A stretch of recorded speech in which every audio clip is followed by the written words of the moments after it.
How are you feeling today?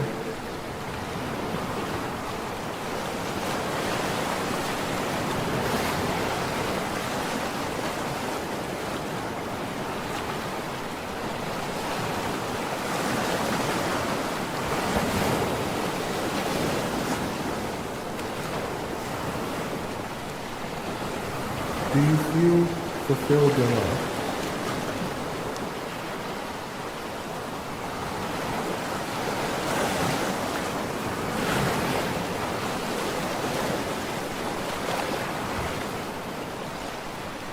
The show will begin in 4 minutes.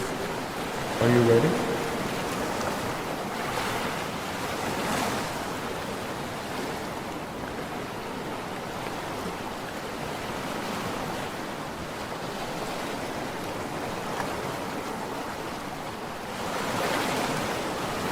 When was the last time you felt betrayed?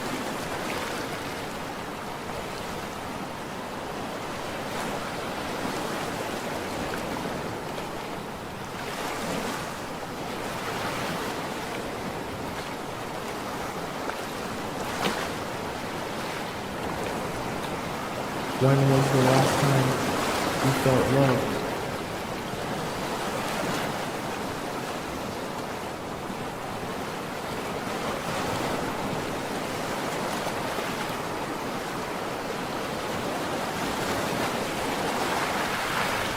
The show will begin in 3 minutes. Are you ready?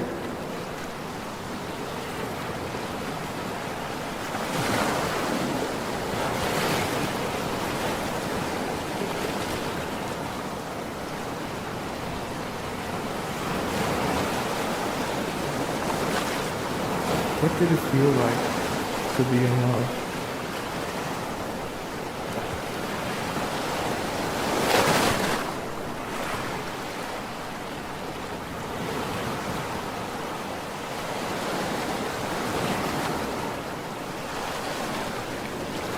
What is the most painful part of being in love?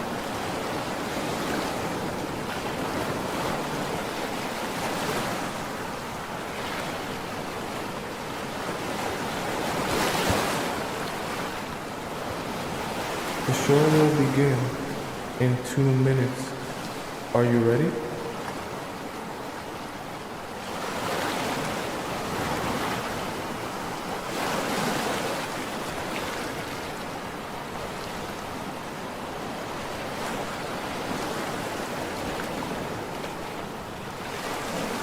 Are you ready to be transformed?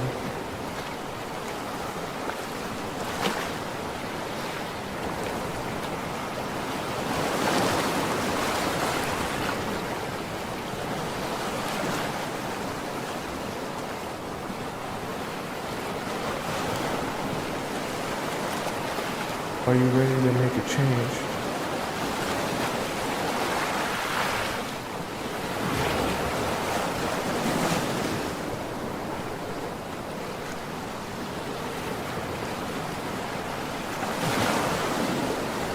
The show will begin in 1 minute.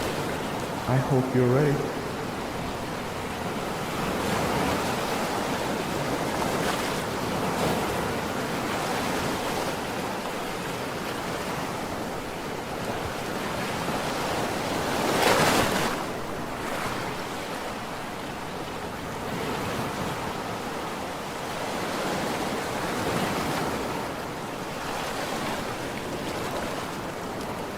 The show will begin in exactly 30 seconds.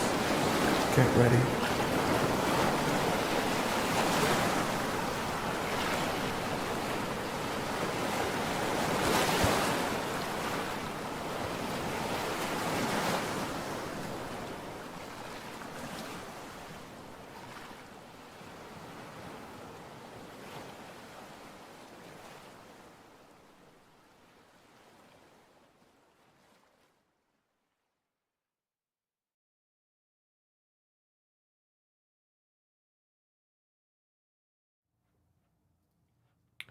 Have you ever wondered if it was actually the right time to sleep with him?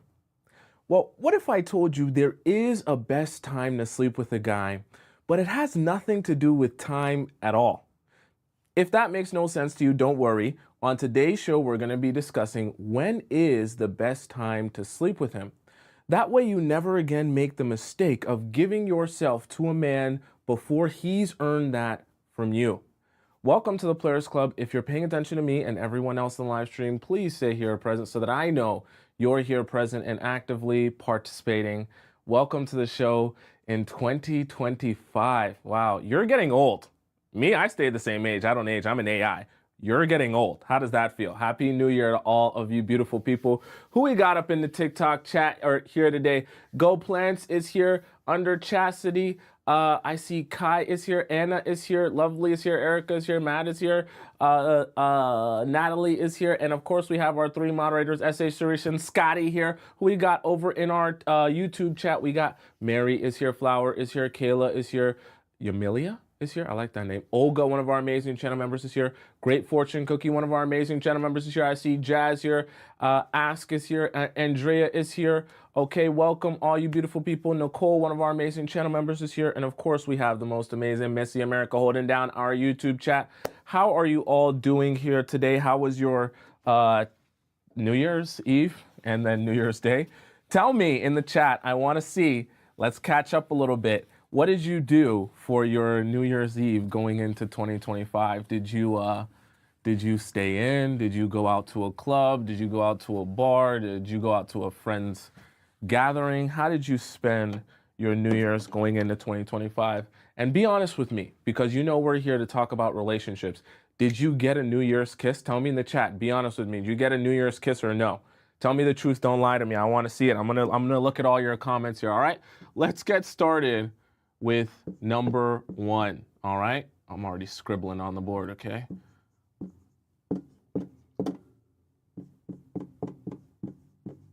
Okay, this is a very important concept to understand as it relates to what you're trying to do here.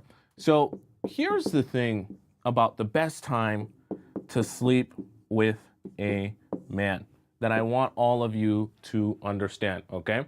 Which one of you got a New Year's kiss? I see some of you saying yes, okay, interesting. And most of you are saying no, okay? I'm glad you're saying no. No men, no random kissing men. All right, so this is the thing about time. You see, people will be advising you on the best time to sleep with men, and it's great. Everyone has opinions, including me as an AI. So here's kind of the mistake, though, that happens when it comes to when is the best time to actually allow this really important and pivotal part of your relationship to happen. People will tell you things like, hey, if you really want a guy to like you, if you really want him to appreciate you, and if you want your relationship to go perfect, the amount of time you should take is about 90 days, right?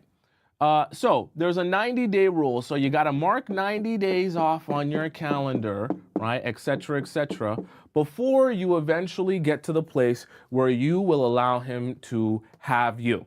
And that should be the thing that you're looking forward to. That should be the timeline you set in place for yourself. This 90-day rule, okay, right? So we can even put down here rule. And see, while in theory, it sounds like it'll make perfect sense and it'll do you really good and you'll get everything that you need out of this 90-day rule. What ends up happening, though, is something very interesting that you probably didn't think about when you started this journey of your 90-day rule before you sleep with the man. In this process of the 90 days, right, each and every day is passing.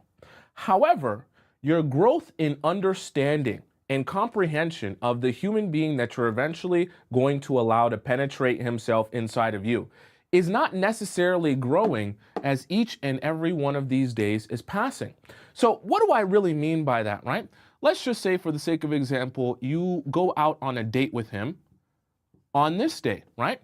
So on this day, you're able to get to know him and see him, spend some time with him, ask him some questions, get an understanding of who he really is as a human being. This day, your understanding of him is actually growing, okay? So we can kind of circle that there.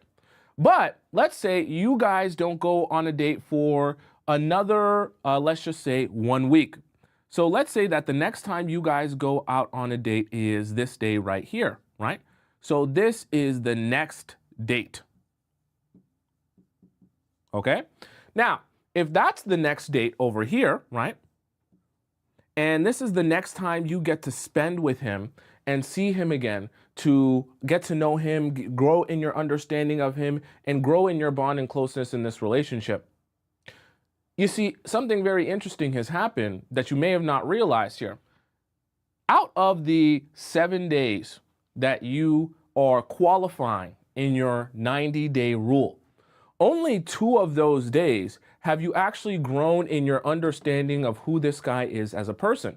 And remember, when you're thinking about the best time to sleep with him, it's not just about thinking to yourself, oh, how will I get him to like me and invest in me and actually want to be with me? It's also about understanding the person that I'm going to allow to sleep with me and the person that I'm going to allow into my soul and my spirit and my body. Do I actually know and can verify who they are as a person, what they're about, what they're here for, what their approach is, what they believe in? Because if I can't verify who you are as a person, then I can't let you inside of me, both emotionally, spiritually, and physically, okay? And the reason that I say that is because if you think about it that way, and you think about it like a vetting process of growing in your understanding of the person that you're eventually going to allow inside of you, well, then it doesn't make a lot of sense to be going by an arbitrary rule of 90 days when in those 90 days, only some of those days will you actually be growing in your understanding of the other human being. Are you following me so far? So this kind of doesn't work in actual practicality. Because unless you're able to spend 24 hours a day with this guy every single one of these days, or assuming that every single person will be dating the other person at the consistent pace that is the cookie cutter for every situation, there's no way to actually ensure that throughout this 90 days or whatever, 60 days, 180 days, that you're ever going to be able to spend enough time with him to actually grow in your understanding of him in this relationship, okay? So this kind of time thing doesn't really work in theory, all right? Or in practicality, I should say. Now, let's look at what I want you to be restructuring your brain and thinking about when it comes to when the best time to sleep with him is. So you obviously start off as strangers, okay? And you eventually want to get to a place where, let's obviously assume eventually you want to be his wife and things like that and be his fiance, assuming you want to get married. But let's keep it simple just for now. And we'll say that the long/medium term goal is to be his girlfriend, okay? You want him to ask you to be his girlfriend. Now, in order for you to go from strangers to being his girlfriend, instead of thinking to yourself, there has to be a amount of, let's just say, days that pass in order for me to get to this end goal. I want you to instead start thinking to yourself, there has to be key events that happen in order for me to reach this goal, right? So instead of days, I want you thinking events. Now, why do I want you thinking about events? And I want to restructure your brain into thinking about the best time to sleep with a man this way. Because this can ensure that regardless of the amount of time or the consistency in which you're seeing this guy, you will always be able to hit particular milestones that will better equip you to make a good decision about whether or not you want this guy to be allowed inside of you, inside your soul, spirit, and body.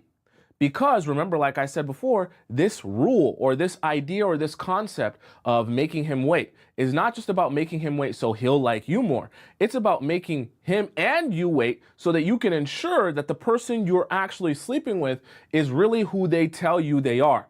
And that you don't end up realizing that he is someone different than he said he is after you end up sleeping with him, right? We don't want that because that's going to make you feel sad. That's going to make you feel shame. That's going to make you feel like an idiot. And that's going to put you in our Discord telling me a tragic story that you want to undo.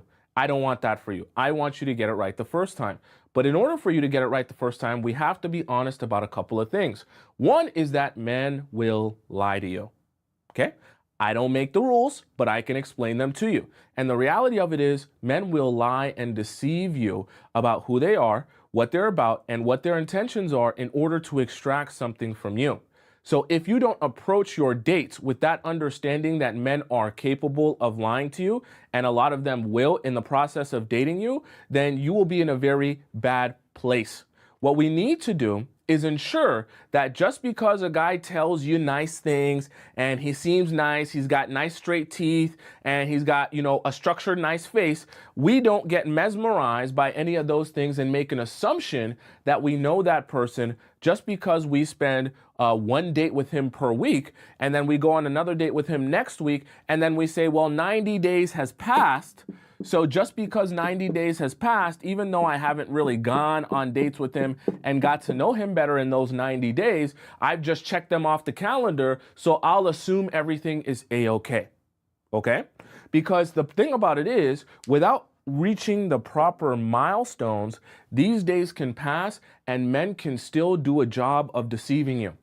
Because if these days are passing and you're not gathering more information, then you'll be losing, so to speak, because relationships are like war. Everyone's fighting for control.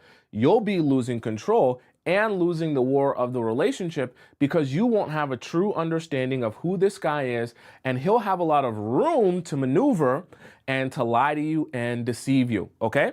So now that we're gonna restructure our understanding of how we're thinking about getting to the point of him actually sleeping with you, right? Or the end goal here of being his girlfriend. Now I want you to think about it, right? As what are the actual events that we're gonna go through in order to get to our goal here, which is eventually sleeping with him, all right? Now, I know some of you are already in the chat saying, well, Tomisin, isn't just the best time to sleep with him to wait until you're married? Of course. In a perfect world that we don't live in a perfect world, you would wait till you're completely married, until the marriage certificate's on the table, until you got his last name, before you ever open your legs or even see a naked man or a small pee-pee. But in reality, that's not what most of you are doing. So rather than give you advice based on an ideal, perfect situation, perfect world that we don't live in, I'm gonna do my best to advise you based on what you're actually gonna spend your time doing, which is exploring relationships and, for some of you, sleeping with men before marriage, okay? So let's equip you to be able to do that well as well, instead of just, being confused if you're not waiting until marriage, all right? Let's hop into point number 2 here.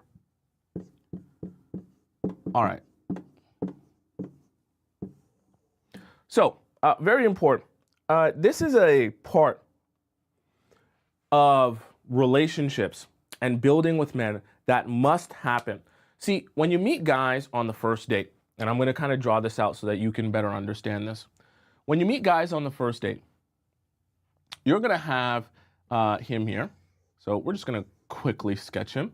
This is where my drawing comes into play. I know you guys love this so much. And you're gonna be with him. And let's say you're here. You want curly hair today? We're gonna give you curly hair today. Okay? Vibes. And you're here, short, curly hair. Vibes. Okay? And this is the thing. See, when you're with him, and you're observing him, you might think to yourself, wow, this is a really good guy, right? I put the halo on top of his head because he's like an angel, right? A really amazing guy. He's a good guy. And I'm getting to know him and I'm realizing he's literally exactly what I've been looking for. So charming, so nice, pulls out my chair, so attentive. He really, really pays attention to me, and I really, really like a guy like this. But here's the thing. See, meeting friends can do something very, very interesting to you and this guy. See, when you have friends around, and my apologies for my marker not being dark. When you have friends around, okay, so we're just gonna put a couple of friends over here.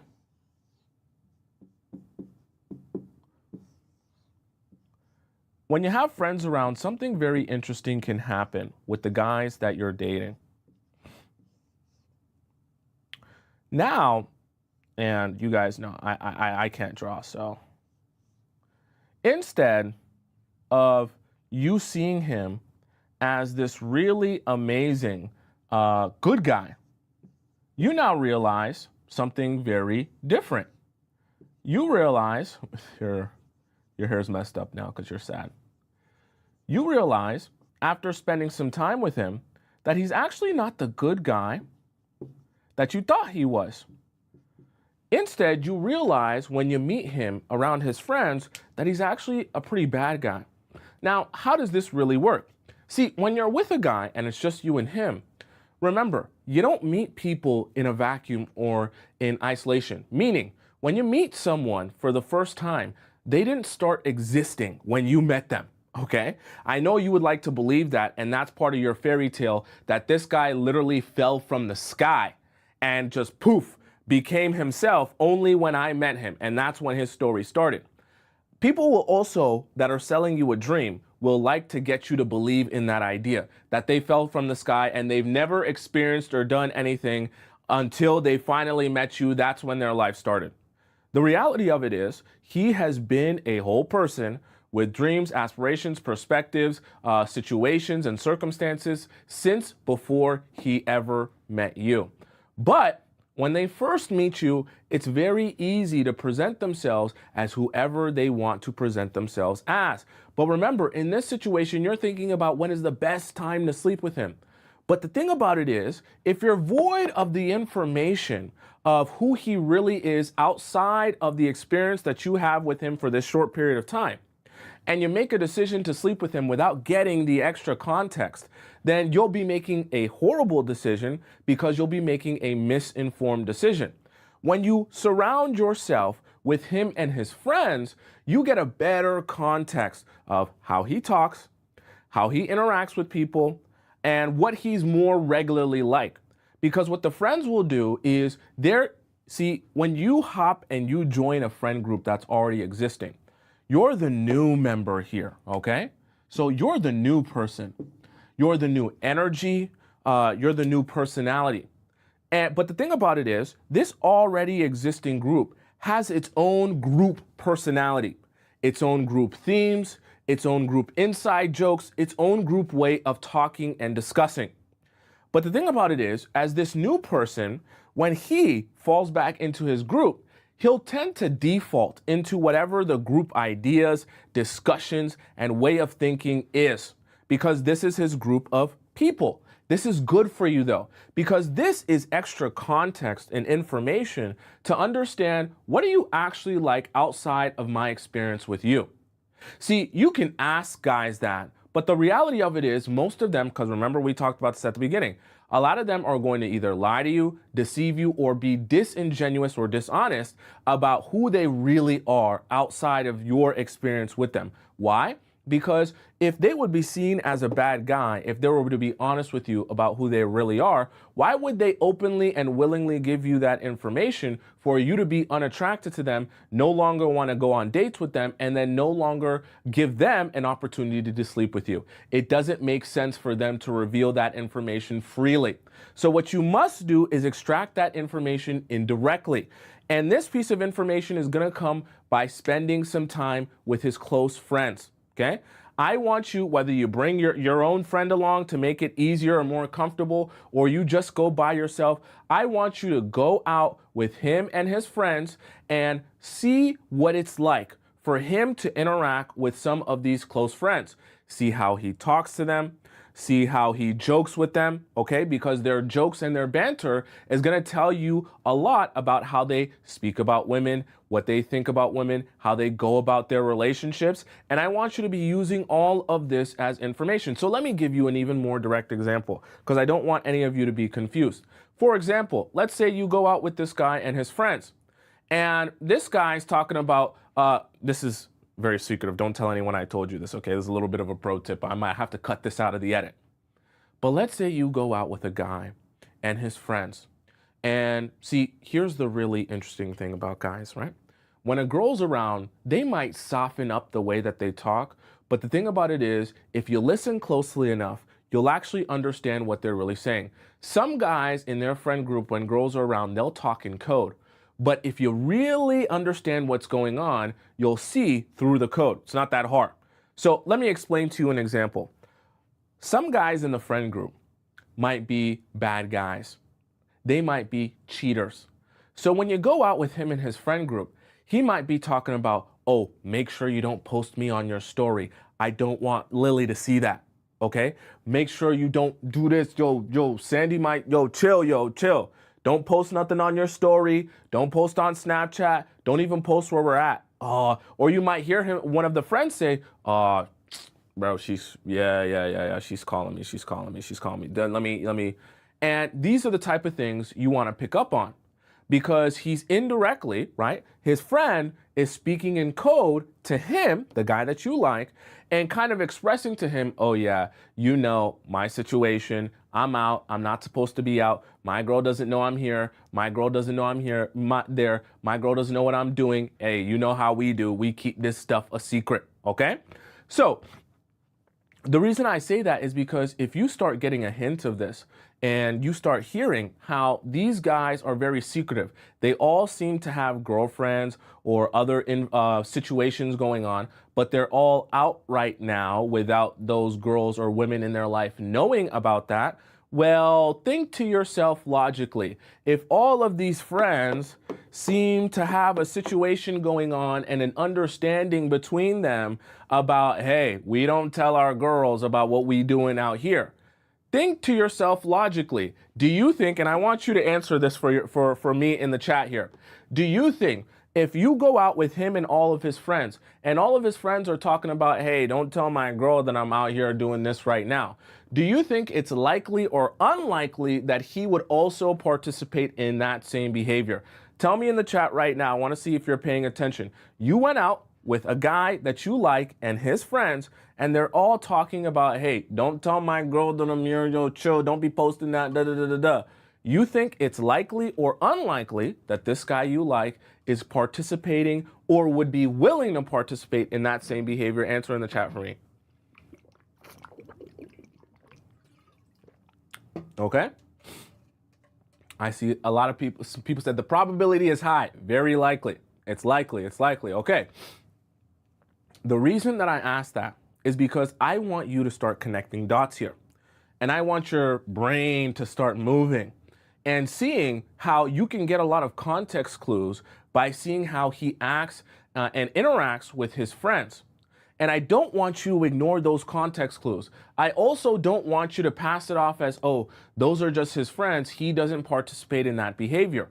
Because remember what I said, you're the new energy and the new person in the group. Meaning the group already has its own existing personality, its own existing way of going about things. You're now in a really interesting situation because if you think about this, emotionally, with this guy, you're starting from ground zero and you're having to build from there in your understanding of him.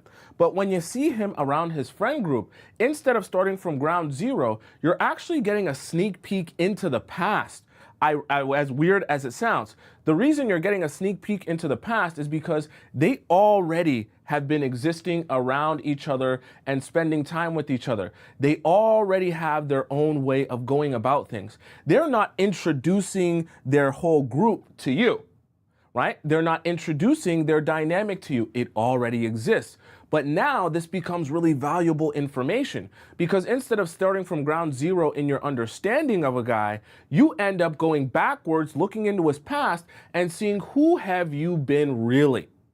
And also, who are you currently outside of me and my experience with you?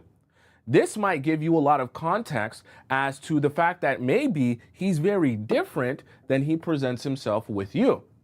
Because I can promise you, even if it's just a joke that you feel is distasteful or inappropriate, or the way that one of these guy friends talks about one of the girls that they're seeing, and you start to think to yourself, oh, that doesn't sound very nice, okay?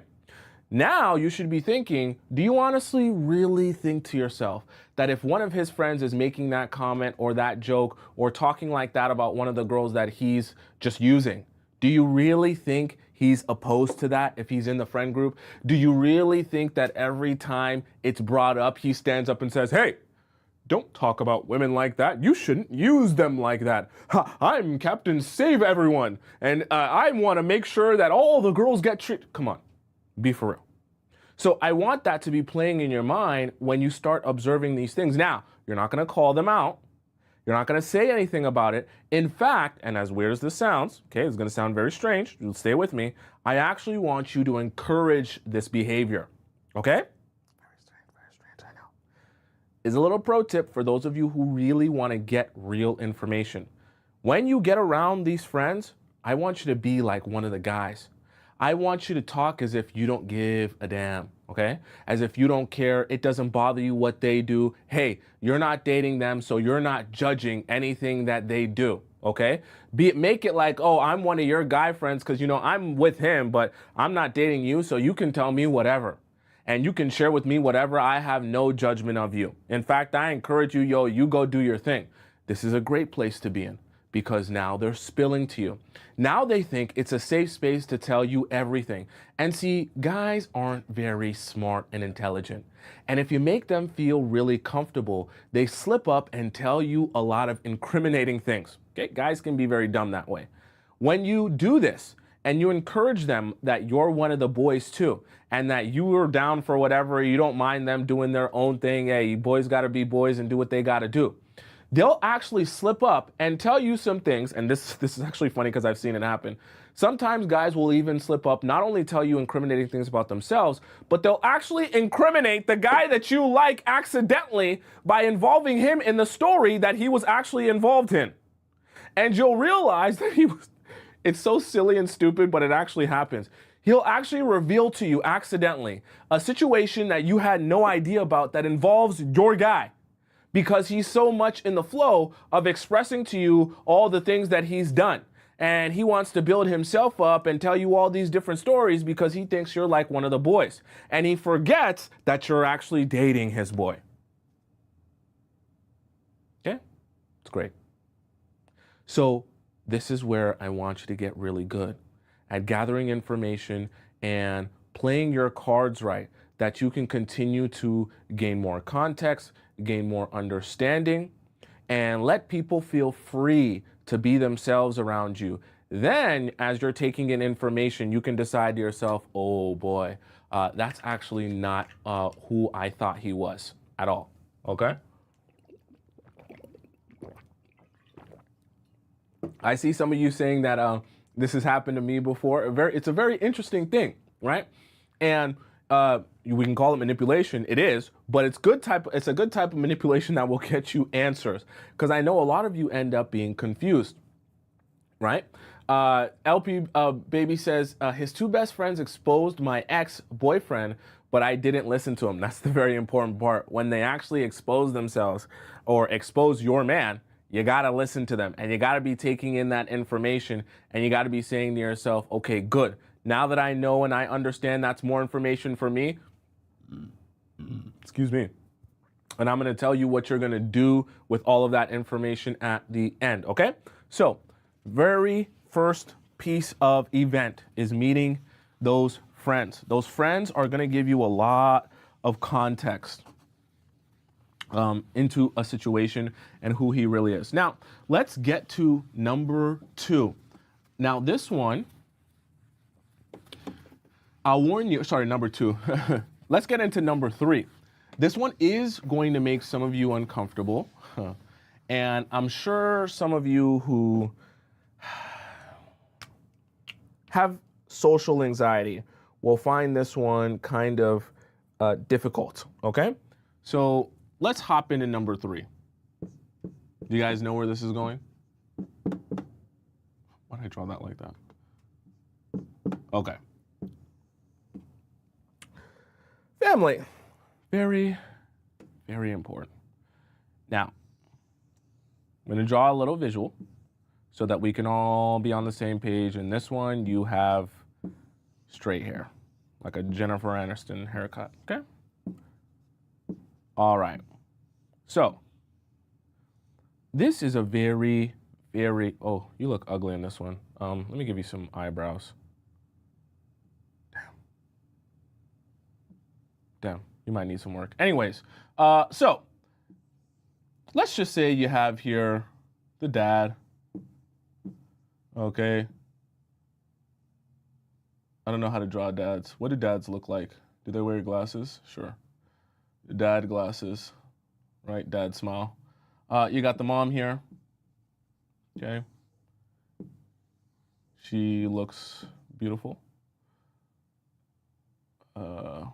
We'll draw her like this, okay? This is an art class. And we have, let's say, a brother here and sister here. She's got a ponytail, okay?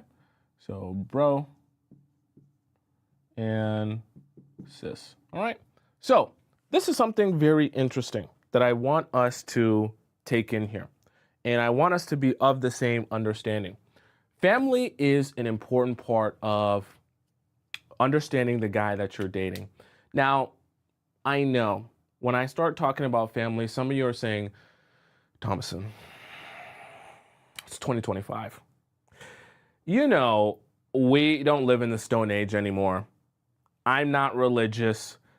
The reality of it is, I'm not even going to be needing to meet a guy's family before I sleep with, like, that's so extra. Tomisin, give me some real information, because the likelihood I'm going to wait to meet a guy's family before I sleep with him is quite ridiculous. Like, I'm going to meet his mom and dad. I'm not at all comfortable with that. I have anxiety doing that. I just feel like that would be super inappropriate and not the right time to be meeting his family so early on. Bingo. If you think to yourself, and you're hearing me talk about family, and then you're hearing me talk about when the right time to sleep with them, and I'm saying you got to meet his family, and you're thinking to yourself, well, I would feel uncomfortable meeting his family, bingo. Now, so why, if you feel uncomfortable meeting his family, would you be participating in an act that could cause you to have a baby with this man? If meeting his mom and dad makes you feel uncomfortable.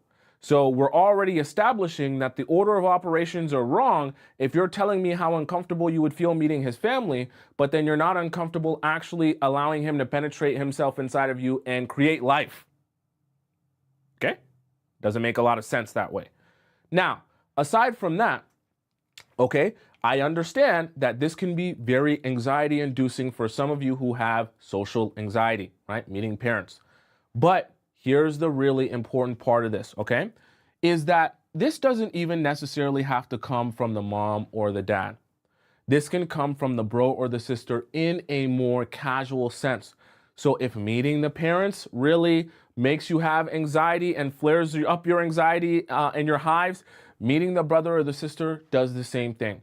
Because what you want to do here is you want to allow these people, all of these people, to do something very, very interesting for you. They're all going to give you their own understanding of the human being that you are dating, which is your guy. So your guy is here, and he's got a big smile on his face, big goofy ass smile, right? Your guy is here, and they're all gonna paint you a picture of what this guy is like. Because they're going to tell you about who he's been since he was a child. They're going to tell you about their experiences with him in life and who they understand him to be on a more personal level. But this, remember, we talked about information, why information is so good. This is great, great information for you. Because here, with this amount of information from people that have known him essentially all of his life or all of their own lives if they're younger siblings, these are people that find it very difficult to be dishonest about the person who he is. And these are people who are experts in their understanding of this human being because they know the patterns that he has. They know the qualities that he portrays. They know what they see him like on a back end sense, behind all the dressing things up, behind all the extravagance, behind all the lies, behind all of the other stuff, this is a great way to gain in your context and gain a whole lot of information and understanding of who the real person is that you're spending time with. Now, I'm not saying that you should be pushing to meet his family as soon as you meet him. But what I'm saying is when we're thinking about the events that you want to be looking forward to before you actually say, okay, now's the right time to sleep with him, this is one of the events, right? And you want to at least target one of these close family members to say, okay, I want to have a conversation, even in a casual sense, with one of these family members and just see how they interact with me. See how they respond or they talk about this guy. See if I can bring up some topics that they hesitate on. And this is the very weird and strange thing. Sometimes with family, what you're going to find is they'll find it very difficult to lie, number one, about the person that you're dating, especially if it's their family member. But number two, sometimes they'll just flat out tell you, I wouldn't advise you to date my brother, or I wouldn't advise you to date my son, okay? Some moms will even tell you, I don't know what he possessed you with, but you're way out of his league, okay? Some moms will talk to you like that and actually express to you how, yeah, you're probably making a mistake choosing this guy because I've raised him and I know him and he ain't really all that. You're probably shooting below your level here by getting with him. So I say that to say family members end up being more honest and real with you about the person that you're dating.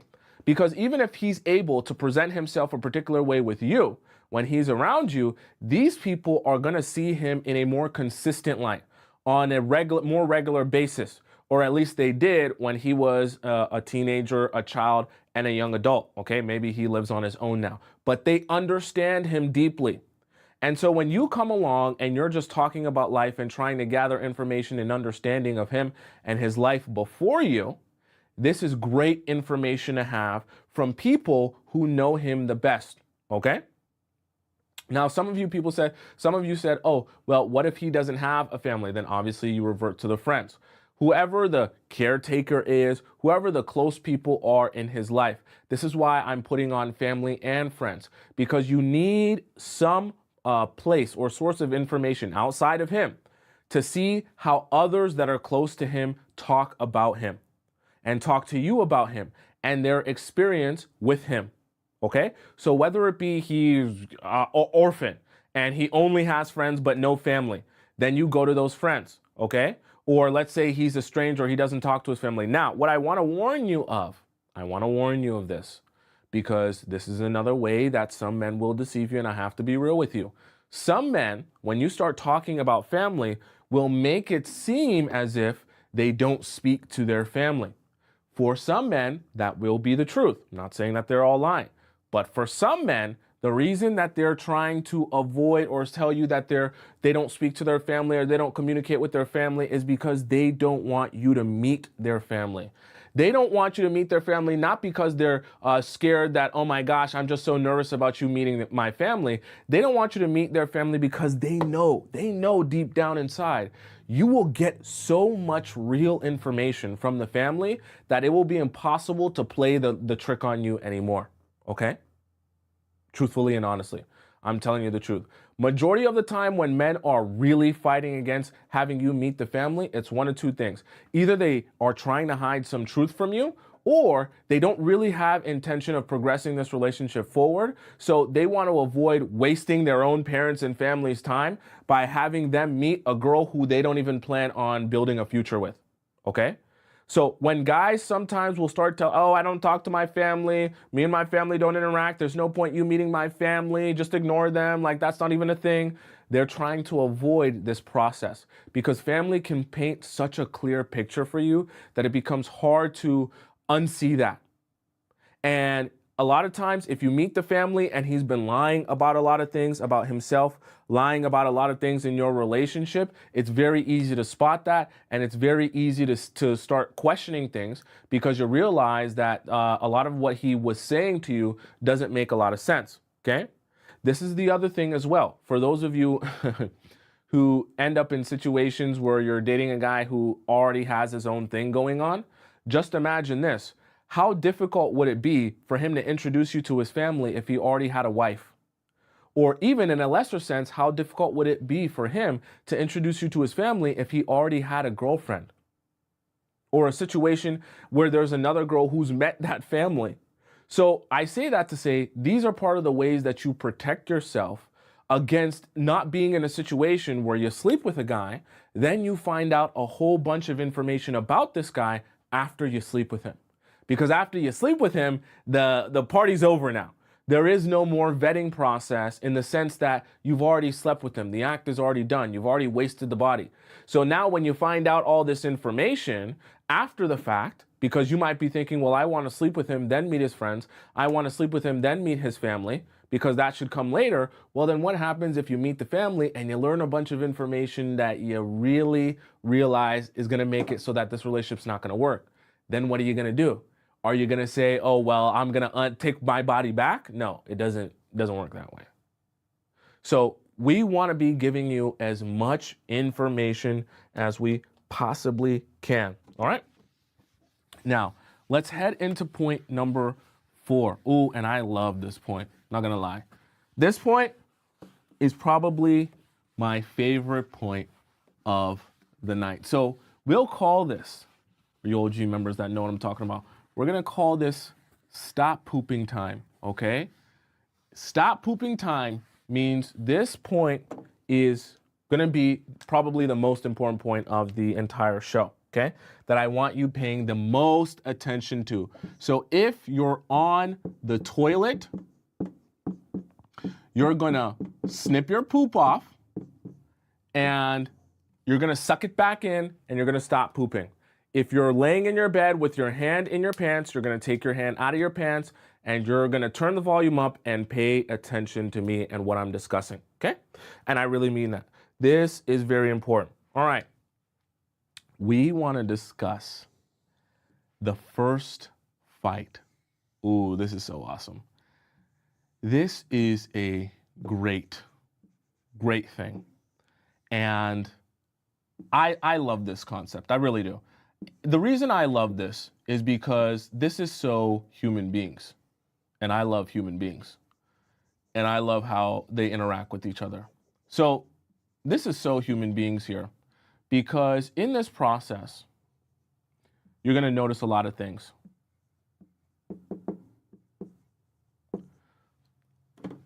When you get a chance to have your first fight with a guy, it will be an eye-opener for you in a lot of different ways. It's great. Oh, it's so great. It's so great. Because, see, everyone is good at being happy, carefree, loving, giving, and all that good stuff when they're happy, right? When he meets you the first time off the dating app or the whatever app, okay, and you guys are sitting out on a date, you're dressed in your tightest pair of jeans, your dump truck looks amazing, your voluptuous yitties, your beautiful smile, and he's looking at you, he's like, damn, girl, I got a bottle of Pinot Grigio for you at my place, me and you, together forever. It's so easy for you to feel good, you to feel loved, the vibes to all be there. But the greatest part of any relationship, to me at least, and I want it to be for you as well, the greatest part of any relationship is the first big fight that you get to have with this guy. You want to know why this is so amazing? Because when you get to have this big fight with this guy, and I'm talking about a big one, I'm talking about your first real disagreement where you guys ain't seeing eye to eye at all, right? One side might have said some things and the other side might have said there's some things said, okay? Because this is the thing. When people are happy, everything's all good. Everyone treats you all good. But the thing about it is, when guys that you're dating are mad, let me try and make sure I get this real dark for you all. When the guy that you're dating is mad or upset, it's an amazing chance for you to do some Great observing here. Because if he, instead of treating you like a princess when he's happy with you, all of a sudden speaks to you drastically differently, calls you outside of your name, gets super disrespectful, starts punching walls or going crazy, or not at all presenting himself as the type of person that you once thought he was. You thought he was a gentleman, and now all of a sudden he's angry at you and he leaves you at the dinner by yourself. Or all of a sudden he's angry at you and he starts talking to and yelling at you at the restaurant, cursing you out. And these are the things that can happen in the heat of the moment with anger for men. In that process, you'll start to realize, and you might think to yourself, well, Tomisin, it's just him being angry. Everyone gets emotional. Everyone says things that they don't mean. Everyone does things that they don't mean. No, you're not going to take it that way. What I want you to take it as is an expression of how he really feels about you. Because when he's angry and upset like that, those are the rawest emotions. People tend to say things that are really hurtful to you when they're angry, and they end up being hurtful to you because people know your insecurities. They also know what they either dislike about you or how to attack you, but they just hold off on saying those things a lot of times because they're happy with you. So why would they say those things to hurt you or your feelings? But when they're angry at you, they'll express things to hurt your feelings and express things that they really may have been feeling all this time. Because now that they're angry, they don't feel it's necessary to hold those thoughts or opinions about you back. But like the friends and like the family, this is amazing for you. Because now you get to see how he really feels about you, how he really would like to treat you. Because being able to treat you like a princess when he's happy with you is great. But being able to treat you still good, even when he's angry or upset with you, is even more important. Because the reality of any relationship that you're ever going to be in, whether it's platonic or whether it's romantic, is you're going to have fights and disagreements. That's just the natural occurrence. When you have two different people from two different perspectives, two different walks of life, who come from two different families with two different moms or dads, assuming you come from two different moms or dads, I hope you don't live in Alabama, assuming that you're two different individuals, you're going to have different perspectives, which means you're not going to agree on everything. It's not always going to be copacetic or chill or vibes. That's fine. But what's also important is understanding how to work through problems and how to work through disagreements, right? So that first big fight is your first big example of whether or not he's capable of working through disagreements with you in a healthy and mature way. Whether he's capable of expressing his anger in a way that doesn't blow up the entire relationship. Because what you'll realize for some guys is that they're good at being good to you when they're happy with you. But the moment they get upset with you, they're not very good at being good to you. Now, I'm not saying that when he gets angry, he's got to, pull your chair out. He's got to talk to you so amazing and sweet and tell you how much he loves you. I'm not saying that. But there's an understanding of how to be angry or upset or disagree in a way that doesn't blow the whole relationship up. And how to be mature about your anger or upsetness without saying things that are disrespectful, without doing things that are disrespectful, without laying your hands on your partner and all that other stuff. All of this is information that you need to be gathering before you sleep with a man, because you don't want to sleep with a man when you only get to experience this side of the relationship. And then after you sleep with him, you experience this side of the relationship, and then you realize, oh boy, I thought he was a great guy. I thought he was the guy that I'm looking for and the guy that I wanted to be with. But after experiencing this part of our relationship, I'm now realizing he's actually not at all who I want. And I actually saw this really ugly side of him after doing this or going through this situation of our first fight. And now that I've seen this ugly side of him, I'm thinking I don't even want to be in this relationship anymore. But you see, now you feel an obligation to, because you've already committed yourself to him.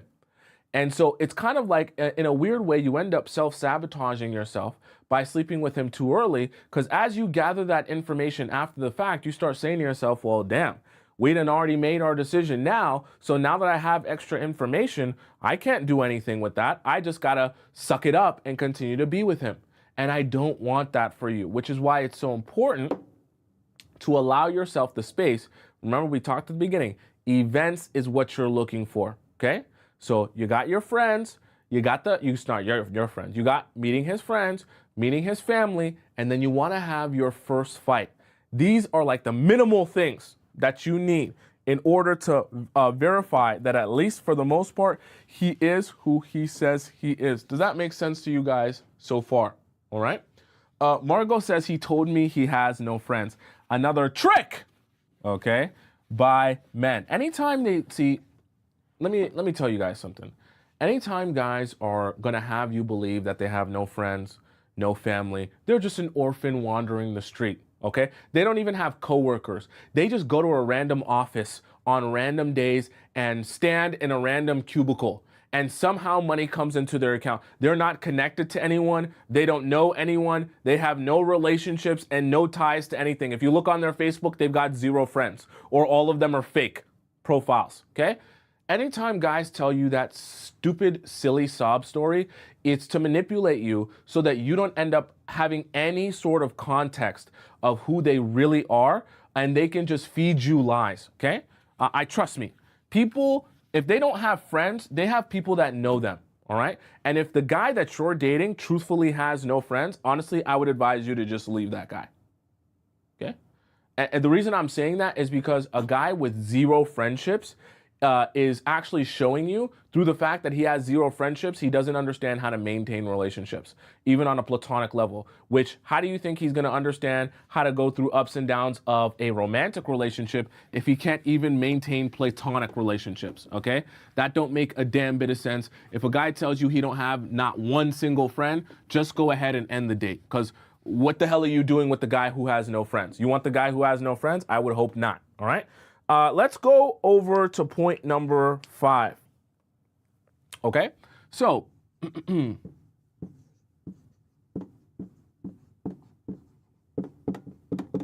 make sure to get a darker marker for tomorrow.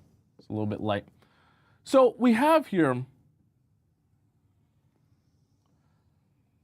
remember we talked at the beginning of everything you're kind of building here in your understanding. So we talked about friends, we talked about fam, and we even talked about, right, that first fight. Let me get this. Get it nice and dark. Okay, that first fight. And all of these things are building your level of information, right? So all of these things are hopefully getting you closer to what we can describe as the real him. Okay? The real him. Now, what do I mean by the real him? I mean the version of him that is actually existing in reality. Not the version of him, and this is what I kind of want to compare this to for you here. Trying to make this dark. My marker's like on its last little bit. Not this, I guess we can call it fake version.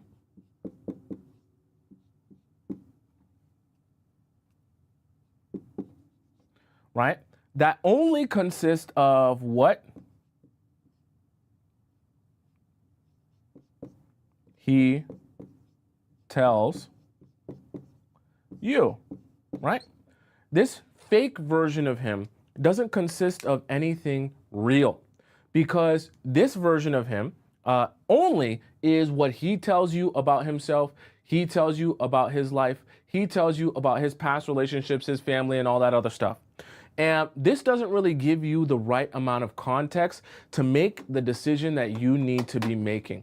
Because remember, the decision is not just, oh, I want to wait to sleep with him so that he likes me more and he'll commit himself to me. It's also, I want to wait to sleep with him so that I can ensure that by the time I actually do sleep with him, I get a better understanding of the actual person I'm sleeping with, not this fake version of him that is only based on things that he has told me, which could be curated specially for you to get something from you. And in this case, it's to be able to sleep with you or advance with you. Because if you were to have all this context of the friends and the family, and you were to have the context of the first fight and how he'll treat you, all of that information would actually let you know about the real him. So what you must ensure, okay? Because if you're thinking to yourself, well, the fake him or the unknown version of him is just what he tells me about himself. And the real version of him is the version that I meet when I get context of him around his friends. I get context of asking questions to his family about who he is. And I get context of having that very first big fight with him and seeing how he treats me. If this is the real version of him, and this is a version of what he tells you, your observation as it relates to dating this man and understanding him has to take place where when you first start dating him and he's giving you all this information about himself and who he is and what his life is like, you want to be soaking all of that in. This is why I say you go on your dates and you're thinking to yourself, you're going to be a sexy, seductive therapist. Because this date should be all about gathering information. All of your dates really should be about gathering information. As he's telling you all these things about himself and his life, and you're gathering information of what he tells you, when you go through this experience, right, of all of these things that are going to go into the real him, you want to be banking all of that information that you took in of what he told you on those dates, and you want to be seeing if they match up to this real version of him, so to speak, of what you're observing through friends and through family and through the first fight. So let me give you an example of what I mean. If he tells you, let's just say in a more broader sense, he's like, yeah, I got this job. I work at a bank. I'm a banker and an accountant. And you're like, oh, wow, you're a really smart guy. I love dating, a banker. How'd you get into it? Yeah, my schedule's this and it's pretty cool. Yeah. But anyways, I like those pair of jeans that you got on. Your bum looks really good in those. Or what are those? Okay, I like that. You look really amazing. Right? And he changes the conversation.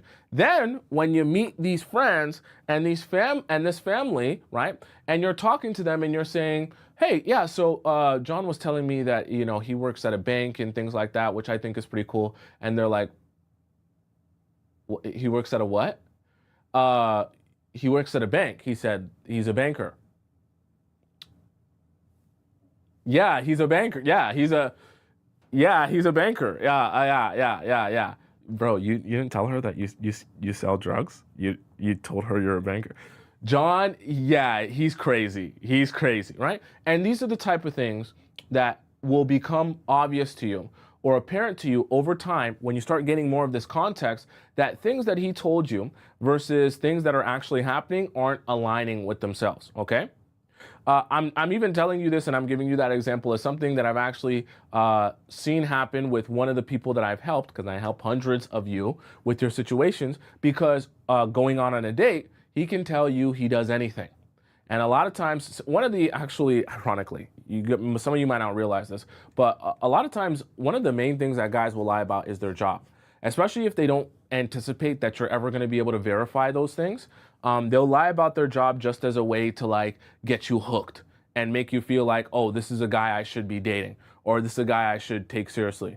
There's not many drug dealers or people who have no real job that are going to just come out and say, yeah, I basically have no job, or I have nothing going on, or I'm making no money. A lot of times guys are going to lie, especially if they think, I just need to get this story believable enough that I can sleep with you. I'm telling you the honest truth, okay? Because I've helped a lot of people. All right. So does that make sense to all you beautiful souls in the chat in all these 5 points? All right.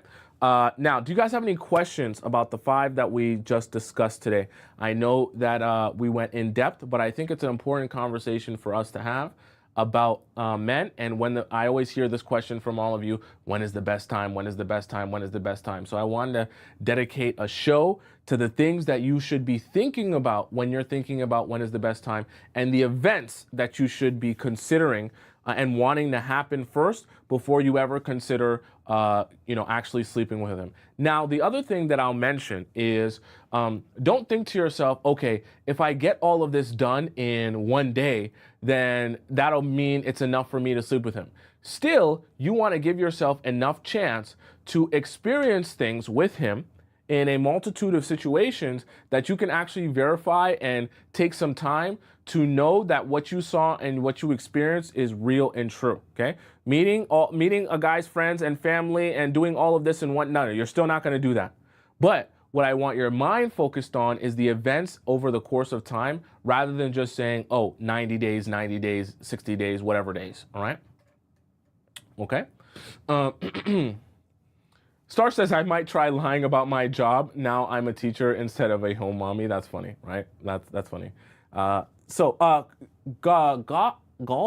Goldie says, question, what should we ask his male friends, mother and father? Okay, that's a good question. My advice to you when it comes to the male friends is, I want you to just be like a guy friend.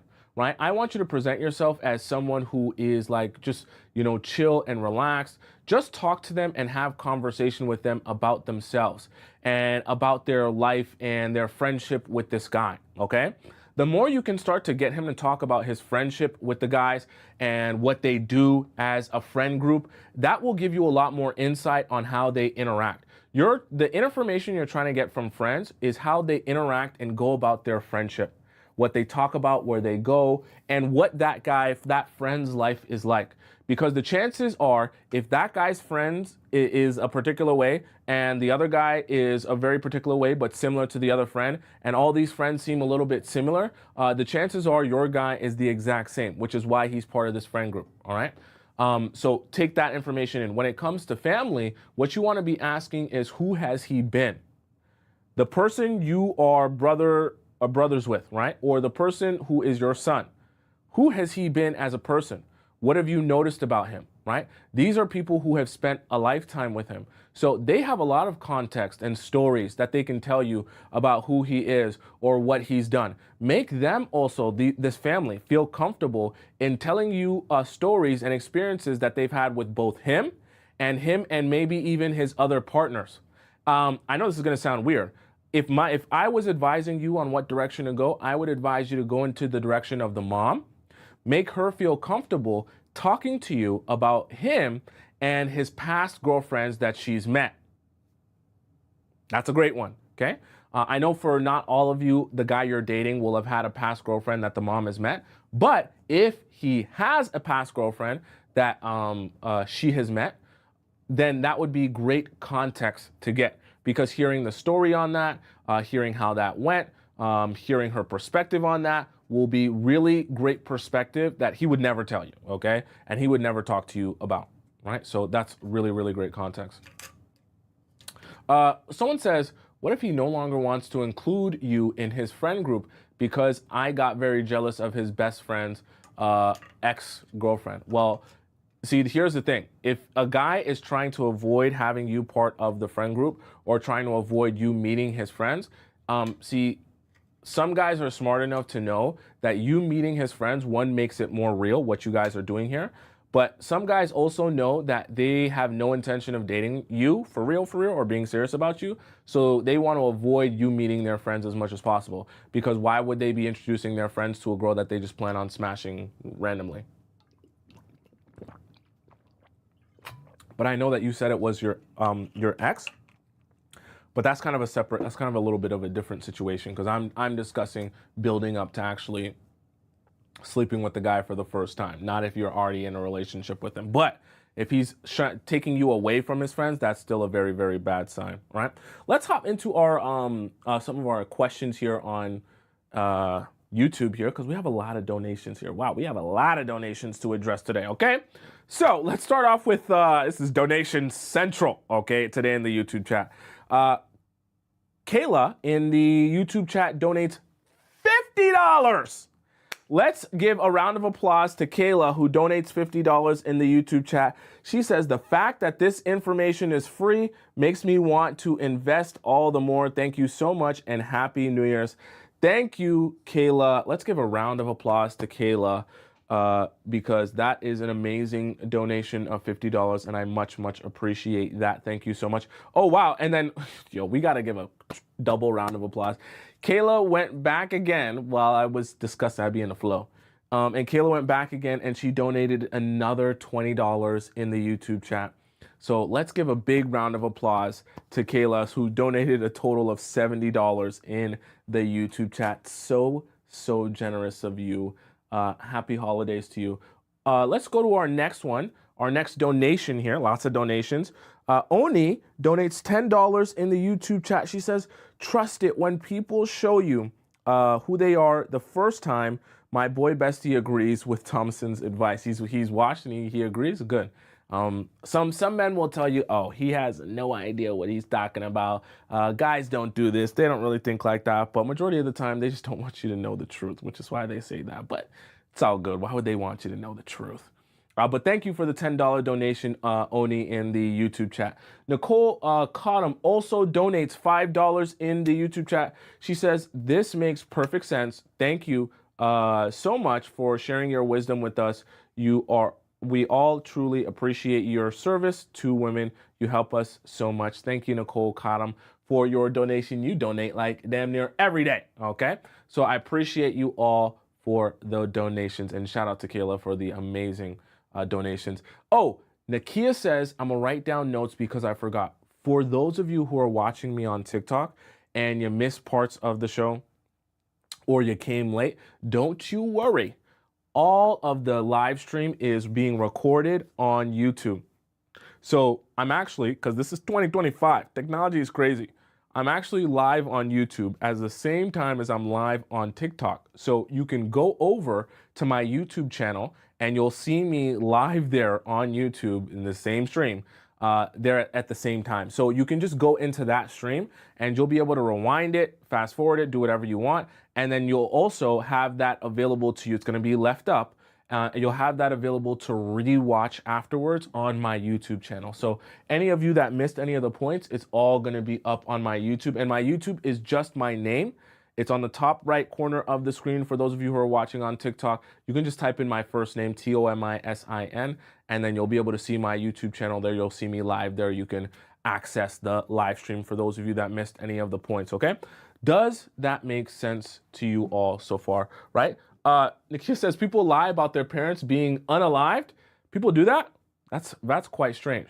But it also makes me think guys will do anything to avoid giving you real information. I always remind you guys, and I know it feels very sneaky and deceptive, but relationships are like war. Guys, they understand, okay? The smart, intelligent men, they come to dates, even the first date, understanding that the less information they can give you, the more of a dream they can sell you on. Because if they give you too much information, it makes it hard to get you to believe in a dream. But if they give you very little information and they present themselves in the way that they want to seem to you, and you get to believe in a dream and you get to believe in a fantasy, then you'll act on the relationship as if he is your fantasy man, as if he is your Prince Charming. Okay? Someone says, even the nerdy ones. I never want any of you to be of the mindset that there's one particular type of men that I won't have to vet. I won't have to think will ever do me wrong. I won't have to think will ever deceive me. I want you to be skeptical of everyone and everything because it's best for you to practice in your knowledge and understanding of how to date in order to protect yourself and grow in your understanding and extract information rather than thinking, let me just show up in some place, right? Let me go to Antarctica because all the men in Antarctica are amazing. I won't have to do any vetting or any thinking about how to date properly. Let me just go to Miami and date the men in Miami because they're all rich. I won't have to think about any vetting or how to do relationships properly. Let me just go to this place or that place because all those men are amazing. I won't have to care or think about anything Tomisin says. Everywhere you go, And every type of man you meet, shy, nerd, gamer, athlete, whatever you're dating, you will always have to do the job of vetting men and allowing yourself to grow in your understanding of the people that you're spending your time with and verify that what they tell you about themselves is actually true. That will be true for any guy that you date. So don't think to yourself, oh, I can date a shy guy and I won't have to worry about any of these things. No, you still have to do all of these things. Or I can date a gamer boy and I won't have to worry. No. You still have to do all these things. I can date an athlete. You definitely have to do all these things, right? Regardless of the circumstance or the situation, if you want successful relationships and you want a successful dating life, you have to strategize and do this work and approach it with seriousness. If you want to get a serious result out of your dating and relationship life. If you don't care what your results are, you don't care if you meet trash men, you don't care if you sleep with Boo Boo the Fool, all right? Then don't you worry about any strategizing. Go about your business. Do whatever you feel is necessary. But if you want to only allow men to penetrate you who are winners, who are big dogs, who can actually take care of you, then you probably want to do some strategizing so you can see those results consistently. All right? It's your choice, really. If you want results, you can get them, but you got to strategize. If you don't care about your results, you'll do the garbage man, you'll do the homeless man. Hey, be my guest, but that'll be your life. So I don't know. You go ahead. All right? So let's hop into our next segment of the day. Our next segment is going to be our React segment. Our React segment is where all of you send me TikTok videos from around the world, because you're all watching from around the world, and I react to them. They're usually all about love life and relationships, and we have discussions about those videos that you send in to me, okay? So we're gonna hop into that segment. While we do that, oh, by the way, I gotta address something for you guys all. So make sure you're paying attention. For those of you who are here in the chat, because there's a lot of you, and you have a question for me, maybe I didn't get to answer it, I missed it, whatever the case may be, please, I got you. I love you, I care about you, I want your question to be answered, I want to help you figure out your situation. Go to my 24/7 hotline. I have a hotline. You go over to, if you're on TikTok watching, go over to my TikTok bio. If you're on YouTube watching, go into my description, see where it says private relationship advice. You click that, and then you can send me a message. You type out as many paragraphs as you want, as many details as you want, and you send me in a message about your situation or your relationship, and you can ask it to me, and I will give you advice on your situation and how to proceed. I'll send back to you, when you submit your question, I'll send back to you a voice message. That's really me. You hear my voice now, so you're gonna know it's me when I send you the voice message. And it's usually gonna be around 8 to 10 minutes long, depending on how long your message is. And I will respond to you and advise you on what direction to go or what my perspective is if you would like that as well, okay? So that hotline is available to you 24/7 if you wanna ask me a private question about your relationship. And also, for those of you who want to ask me a question and you don't mind if it's read out on the show and your information is on the show, we have a Discord time segment where I read out a whole bunch of relationship questions at the end of the show, but that is done live, and you'll actually see me read the question in real time and answer it in real time, okay? So make sure you go into our Discord, which is available in my link in my bio on TikTok or the link in my description on YouTube, and then you put your question in our relationship advice forum if you want to get your question answered during Discord time, okay? All right, let's hop into our React segment. Gonna clean up this board and put it away, bring my chair in. We're gonna do our React segment, and then after, while I'm cleaning up, we're gonna watch an intermission video, which comes from Matt Boggs, and then I will join you guys back in a moment. Matt Boggs is gonna be talking to you about the things that make a man commit. Matt Boggs, please take it away. A man commit in a relationship, and the first one is chemistry. Common thinking would say, well, it's got to be chemistry with you and him, and of course it does. That's just level 1 chemistry, though. It's chemistry with you and him, that every man wants to feel that aliveness with the woman that he's choosing. Every man wants to feel like, wow, that attraction and that spark and that desire and that feeling like, oh my gosh, I can't get enough of her. I want to drink her in. I want to breathe her in. This feeling of like, ooh, desire, and that chemistry But know this, that chemistry doesn't have staying power because that's just the infatuation stage of the relationship. But there is a spiritual chemistry that happens when you're with someone who can help you experience more aliveness, that can help you experience more of what life has to offer. When you're with a life partner, not just a sexual partner, right? Anyone you can have that physical kind of animalistic chemistry for, where you're so turned on. I've had lots of friends where they had to have sex 3 or 4 times a day because they were so turned on by each other. And then later, they didn't even want to touch each other because they didn't have that deeper level of chemistry, that spiritual chemistry. And so the chemistry that I'm talking about that you can actually help cultivate, because that first level chemistry is very much biological, it's going to be there or it's not. But the spiritual chemistry, the aliveness chemistry that you can create is how much are you in tune with your joy of life, with the moments that are happening? Because now more than ever, you and I are living in such a fast-paced world, the hustle and bustle and the numbness of life, because you and I are tuned into so much of life through our screens, is swiping and scrolling and what's happening on that screen and just getting disconnected to what's going on around us, so that when you can actually help your man experience life, not through the screen, but through his own eyes, through his own experience, and help him feel more alive by engaging in that present moment, that unlocks an experience of life unto himself that feels richer, that feels deeper, that he wants more and more of. So the first C is chemistry. Do you have the standard biological chemistry together? You want that. But the second is, are you creating that aliveness, that chemistry with life, that spiritual chemistry with each other on an ongoing basis? Let me share with you a fun little game that you can play with him, or an activity that you can do with him that ignites this level of really soaking in the aliveness that's available. And I call this memorize the moment. Memorize the moment. Not something you probably do on a first or second date, but as things progress and you're wanting to both have that physical chemistry, but also that more deeper spiritual chemistry, is where you're walking and there's a sunset and you guys are looking at the sunset together, or you're on a date together. I actually love these moments. Okay, thank you, Mr. Matt Boggs, for our little intermission here. Let's hop right into our next segment, which is our React segment. And we're going to start off with this video here, which comes from Miss Wanderlust. Okay. Your avoidant ex after you go no contact with them. At first, they are not going to notice at all, because they are not keeping tabs on you like you are keeping tabs on them.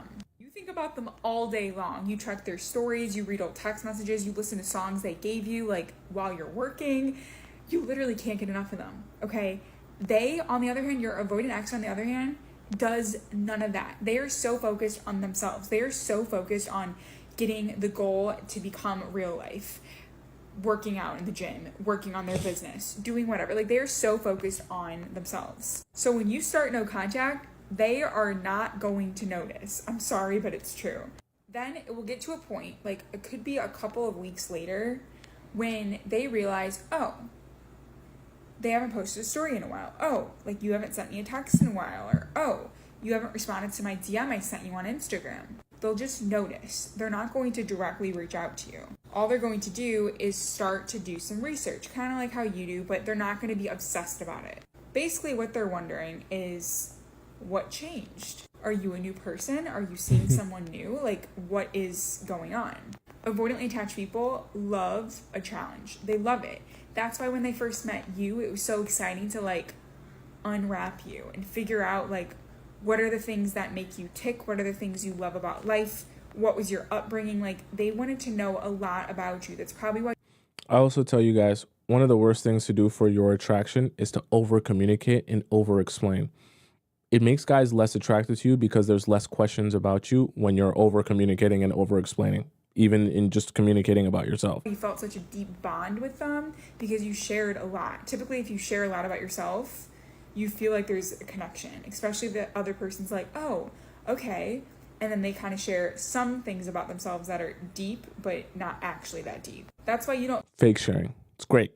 Honestly, great technique. I use it all the time. pretend to share like you're really getting in deep about yourself. You don't actually share real things though. Just make them feel closer to you. Feel really close to your therapist, because your therapist is like, oh, okay, and how does that make you feel? Like, you feel like you're being attacked, okay? Like, that's how you feel. But when you tell like one of your friends for like a coffee date, like, okay, and then all these things happen, and then your friend's like, oh my gosh, these are all my updates. Like, you feel like there's a connection because you were both kind of being vulnerable.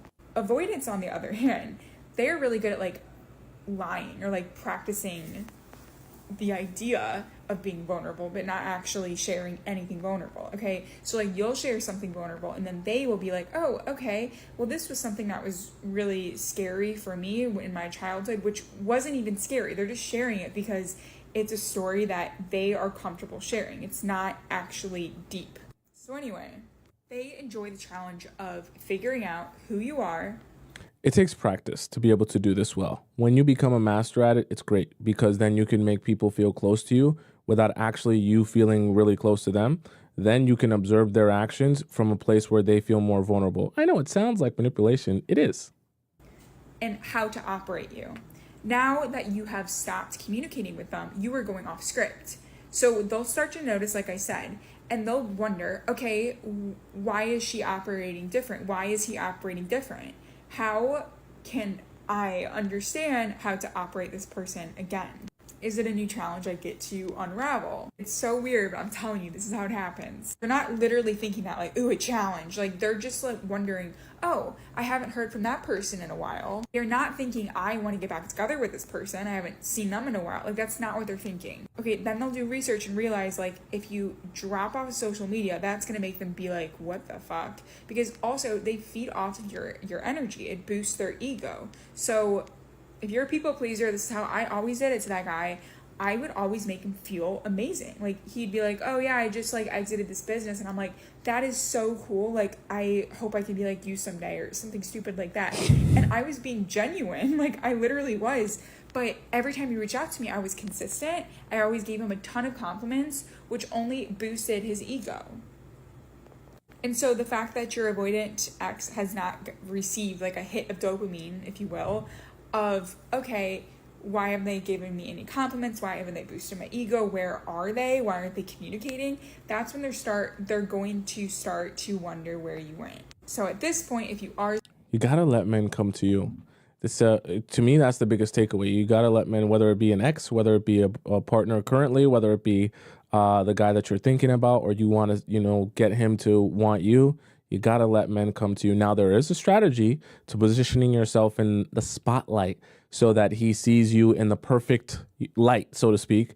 But you always gotta let the men come to you. You gotta let them make the choice, because them making the choice is gonna set off the relationship the way that you actually want it to be. Okay, I'm telling you, this is true. If a man fucks you over, the only true way to even the score is to never allow access to you again. And I mean nothing. Like, not a text, not a call, nothing. Doesn't matter how drunk you get. Doesn't matter how emotional you feel. Doesn't matter how grand of a gesture they do to try to win you back.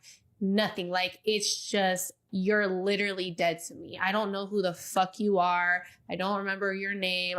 You don't exist in my world anymore. That's the only way to truly even the score with a man that's done you dirty. If a man fucks you over, That's vibes. I 100% co-sign that in all my co-sign ability, because I know some of you also ask, like, oh, how do I get him to regret losing me? And I always remind you guys, do you really want him to regret losing you, or do you just want him to, feel sad and reach out to you? Because regretting losing you means he actually loses you. That doesn't mean that he misses you for a little bit and then he acts right. If you want him to act right, then say that.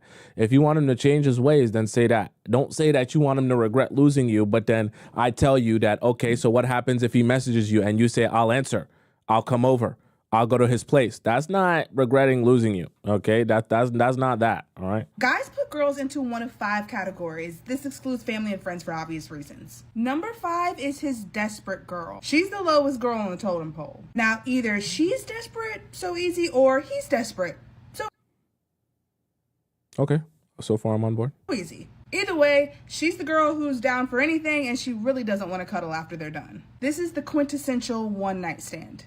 Girl number 4 is his good time gal. In my opinion, this is the absolute worst position to be in. This is situationship land, home of the dreaded sneaky link dynamic. This is the girl a guy will hook up with for months and probably never even tell anybody that he knows her. This always ends in tears. Avoid it at all cost. Number 3. Ooh. Yeah, that one's a painful one. On number 2 there, the good time girl, because you'll think that he owes you something because you're sleeping with him consistently. And if he's around a girl that he likes more than you, or he doesn't want to know about you, he will quite literally pretend like he's never met you. And I know some of you have been in that situation before. It's very embarrassing. And it'll make you feel so dirty and disgusting that you'll almost like just examine your entire life, because you're like, how was I sleeping with someone that literally is pretending like they don't know who I am? I'm telling you this. I used to be a club promoter, so I seen the most toxic of the toxic things. I'm telling you this as someone who has observed guys pretending that they don't know a girl's name because another girl is with them that they like more, and they don't want that sneaky link to ever say nothing to that girl.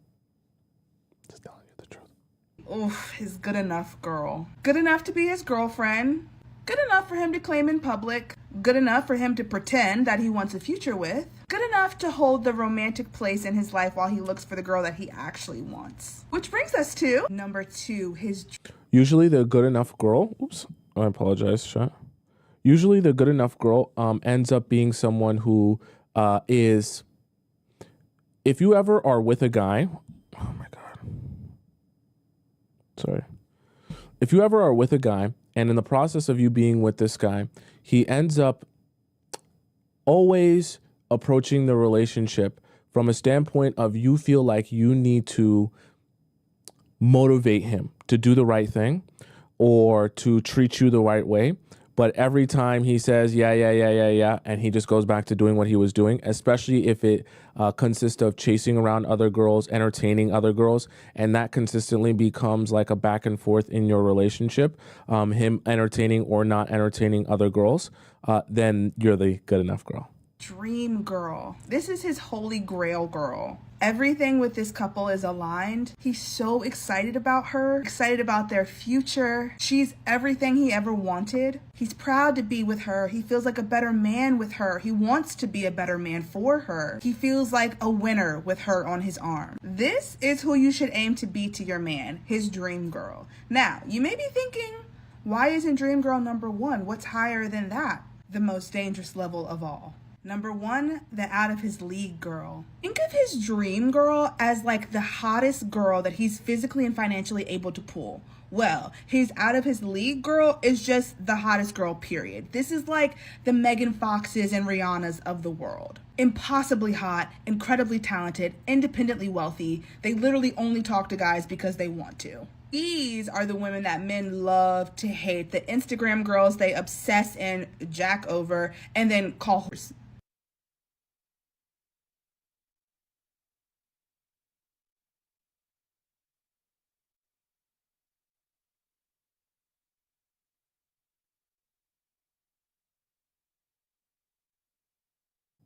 Sorry, I was muted. I was gonna say, you guys, maybe I shouldn't even say it because I was saying something about stuff you shouldn't even be knowing about.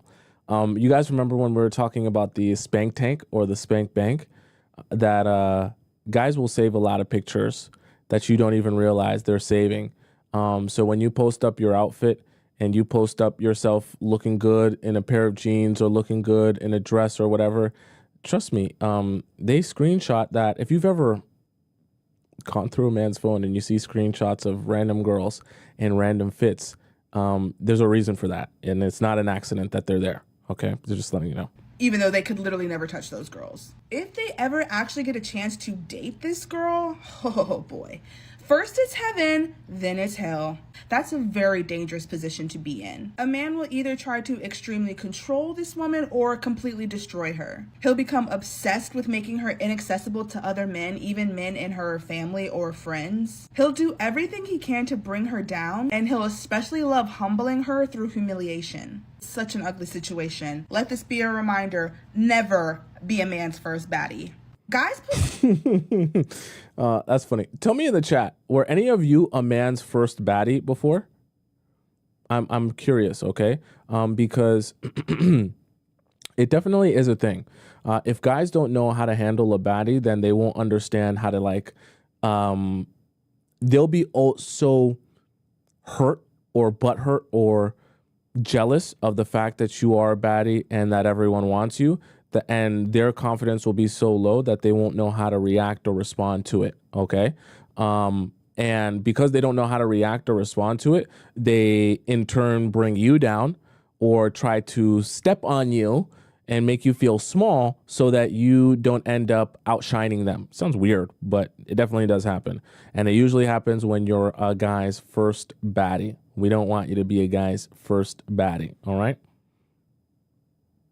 Women that attract a long-term committed relationship do one thing different than the women that attract men that are not willing to commit at all. And as always, I know how men think. This is coming from a guy's perspective. I gotta let y'all know I'm your big brother Russ. The women that attract men that are not willing to commit make this one mistake. They gravitate towards or they're attracted to any type of attention that that man is willing to give them. So they accept the last minute dates, they accept the excuses, and they might even hook up with somebody too soon just because they feel like that's gonna make him like her more. When in all reality, you're probably just gonna get ghosted. These women choose to be wanted. The women that attract long-term committed relationships choose themselves. They have boundaries and they stand on that. They know their worth. They're not gonna accept the excuses, the last minute dates. They won't sleep with just anybody. So if you're tired of these games and you want to attract a long-term committed relationship, Sign know your up worth, for my other. set those boundaries and respect yourself. Sorry, I thought he was going to say sign up for my course or something like that at the end. But yeah, this is very true. You know what? I won't even judge because there's a lot of members of our Discord that are in relationships with already committed men. So I'll be trying to help y'all, but it's very hard. Because there's not a lot of options there when the man already has commitment to someone else. I advise against that every time. I get my situationship to commit to me. Sit down and listen to me for a second. That man does not have... Hang on, turn it up. I know he's sitting next to you. That man does not have 3 brain cells to rub together, okay? He responds to every meme that you send him with, haha, yeah. You think that he's going to be able to put 2 and 2 together in these unrequited longing hints that you've been sending him? No way. He signed up for free pussy at a 2 a.m. you up text, okay? And as far as he's concerned, he's kept that subscription up for the last, who knows how long? 2 years? 3? In sales terms, you want him to increase his subscription tier, but you're not really offering anything else. Realistically, what advice did you expect me to give you? Bake him banana bread? Friend zone him a little bit so that he sees that you have value among other people that aren't him? Dress nice? I mean, what could I possibly tell you to get you to stand up? I mean, I'm not a relationship coach. I know that everything that I tell you is toxic, so I'm not going to tell you to sit down and have an open, honest, and adult conversation with him because clearly you don't know how to do that. Problem with I wouldn't even advise you to do that either. Like, if a guy is not committing himself to you and you're in a situationship with him, having an adult, reasonable conversation with him ain't going to change his mind either. So I wouldn't even tell you to waste your time doing it. Honestly, 99.9% of the time, I would never advise you to solve the problem with a guy by trying to have a serious sit-down adult conversation with him. Assuming he's not your boyfriend or your husband, most of the time, if this is a guy you're dealing with that you're just having a confusionship with, I wouldn't even advise you to have a sit-down adult conversation. Like, that has to come from men who are actually invested in you. It's not like having an adult conversation with a guy who doesn't care about you, doesn't want to date you, doesn't want to wife you is useless. with ultimatums is that you have to have the guts to pull the trigger when you don't get the answer that you want. And most of you don't have those. If we can't make this official that I'm not going to see you anymore, and then 2 Thursdays later, you're putting on your slides and running out to his car. You want some toxic advice? Here you go. Buy him a cheesecake, scratch his back, blow him, and ask him, what are we? I get my situationship. What? What is that advice for? Buy him a cheesecake, scratch his back, blow him, and ask him, what are we? I get my situationship. Who is that helping? How? Okay. Let me be as straight up as I possibly can. Say you met this man and he does not make any effort to come and see you. He's not interested. If he's always busy and never has the time for you, he's not interested. Say if you did go on a date and he doesn't reach out to you within a week, he ain't interested. If he likes your social media posts and he sees your story, I usually like to say, anytime you're dating a guy, this is my own, just to try and cover every situation. If you're dating a guy and you've gone on a couple of dates with him, and in the 2 weeks, whether you go on one date or you go on 18 dates, if in 2 weeks he doesn't reach out to you not one time, and this is where you have to be patient because you're not going to be reaching out. And some of you get anxiety when the time is extending closer to a week and you reach out to him. If 2 weeks goes by and a guy doesn't come out of his own volition and reach out to you, I'm telling you, just go ahead and assume the relationship is done. Because anything more than 2 weeks to me, that's like the cutoff. but he doesn't reach out to you, he's not interested. If you are in a long distance situationship with this man and he doesn't make the effort to come see you, he is not interested. If you try to make plans with this man and his responses are, we'll see, or I'll let you know, he's not interested.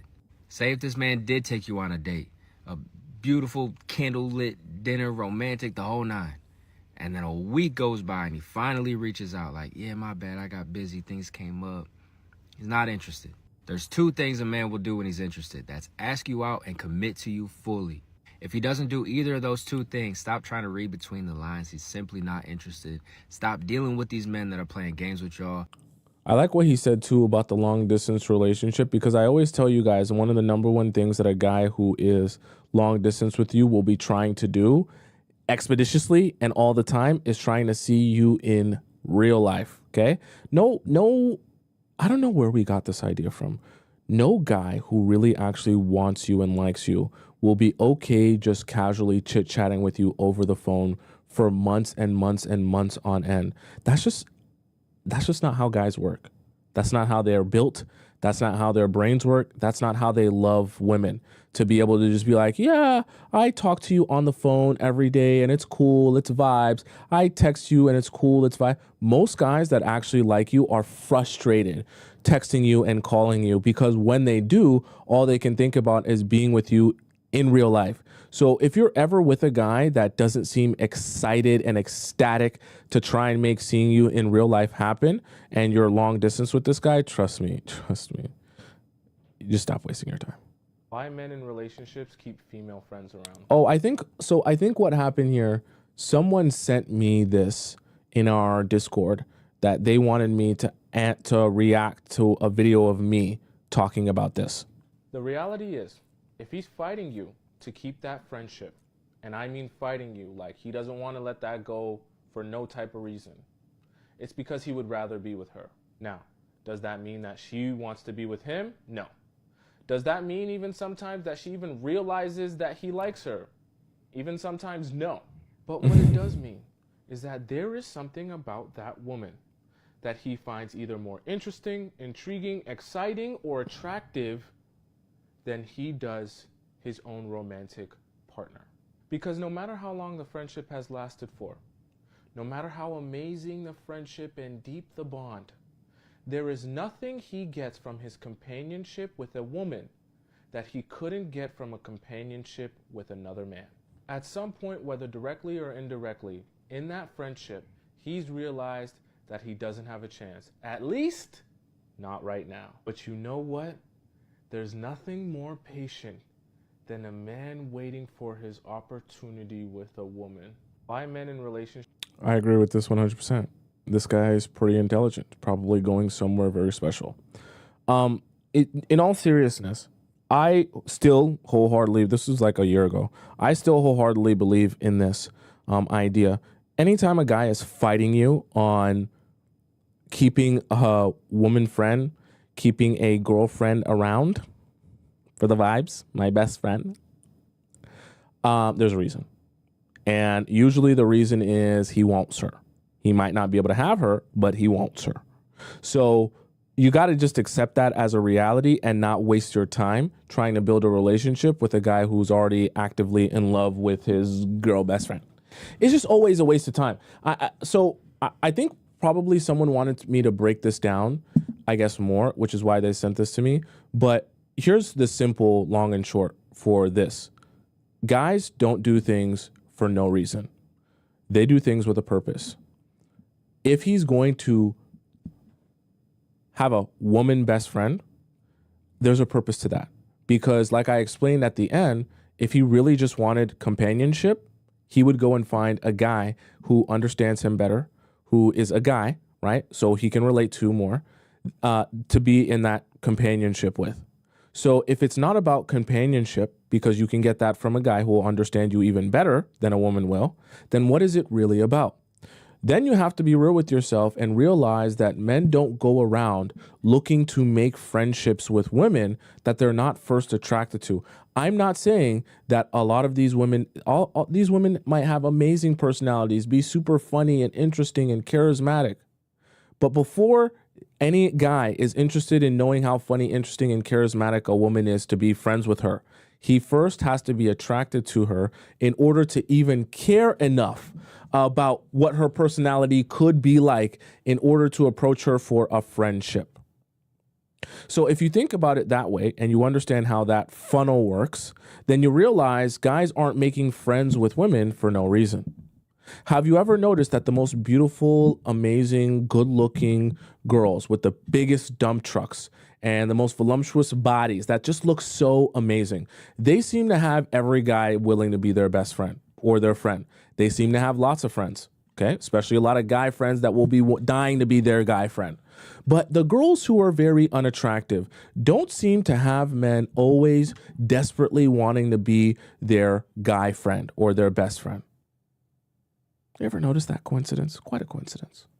If he gets very jealous and territorial of you very easily, this man is scared of other men looking at you the same way he looks at other women. If he tells you for the way you dress that your clothes are too revealing, he damn well knows that other men are looking at you the same way he looks at women wearing revealing clothes. If he gets jealous at you posting bikini photos on Instagram, he looks at other women posting bikini photos on Instagram. If he becomes jealous and territorial for you going out to the bar with the girls, when he is out at the town with the guys, looks at other women. If you observe a man, what he says and what he does carefully, more often than not, he will reveal to you right in front of you who he truly is. He will project his own inner insecurities onto you. If this man would be healthy and secure in his masculinity and confident in himself, he wouldn't care about what you post. He wouldn't care about the way you dress because he knows within himself he loves you, he's secure, he's committed to you. He doesn't even look at other women, and so he won't even question if other men are looking at you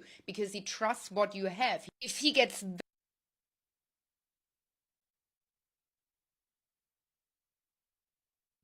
I'll be the mute king, man. I'll be the mute king. There's a little bit of a caveat here. I understand what she's trying to say about, hey, if a guy is saying this thing to you and emphasizing this, then you know that that's what he's thinking about, right? That's like the gist of what she's trying to say. But here's the other thing is when you date and you get dating experience and you understand how relationships work, you understand things that could also be red flags as a man when you're dating women, or you understand things that also could mean certain things when you're dating or looking for a wife, so to speak. So I just say that to say, yeah, theoretically, he might address something because he's gone to a bar and looked at girls before. So he doesn't want you to dress provocatively. But also, he could just understand how men think and the message that you might be sending by dressing that way or doing whatever the case is, right? So an understanding of relationships, how they work and how things can escalate or go into a place that you don't want it to go in when you have experience in dating can also mean you address things because of your experience in dating. So I just say that just to set that caveat because it's not that cut and dry where you're just thinking, oh, you're addressing something that must mean that you're doing something way worse, because that's a really I guess we could say that's a toxic way to think, and it won't allow you to like grow with people and have nuanced discussions with them. Okay. I don't like to get you guys on any one extreme. I want you guys to analyze information, but understand life is about balance. Okay. I just can't advise the extremeness in life and relationships. All right. Let's hop into our next segment here. Our next segment is a very amazing segment. It's the best segment of the day for those of you who are OG members of the Players Club community. You know what's coming. You know. It's a special time. It's an amazing time. it is indeed a time where you're going to laugh and you're going to cry. Don't look at your clock. Don't look at your watch. Don't look at your phone. Don't look nowhere else in your home. If you don't know the time, I'm going to tell you the time, and it's the very first time of 2025. I'm going to yell, so you better turn down your speaker.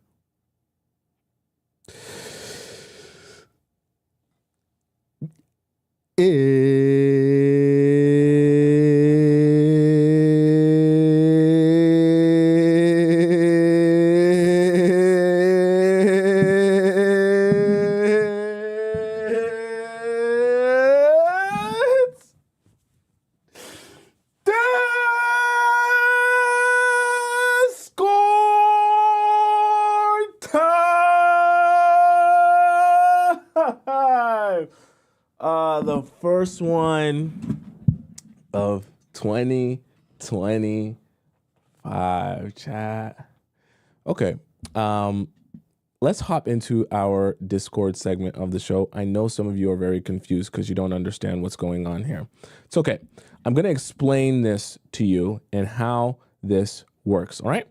So Discord time is essentially where all the amazing members of the Players Club community. Let me move my camera up a little bit. Okay, give me 1 second. All that excitement, I think it shook up my camera. Okay.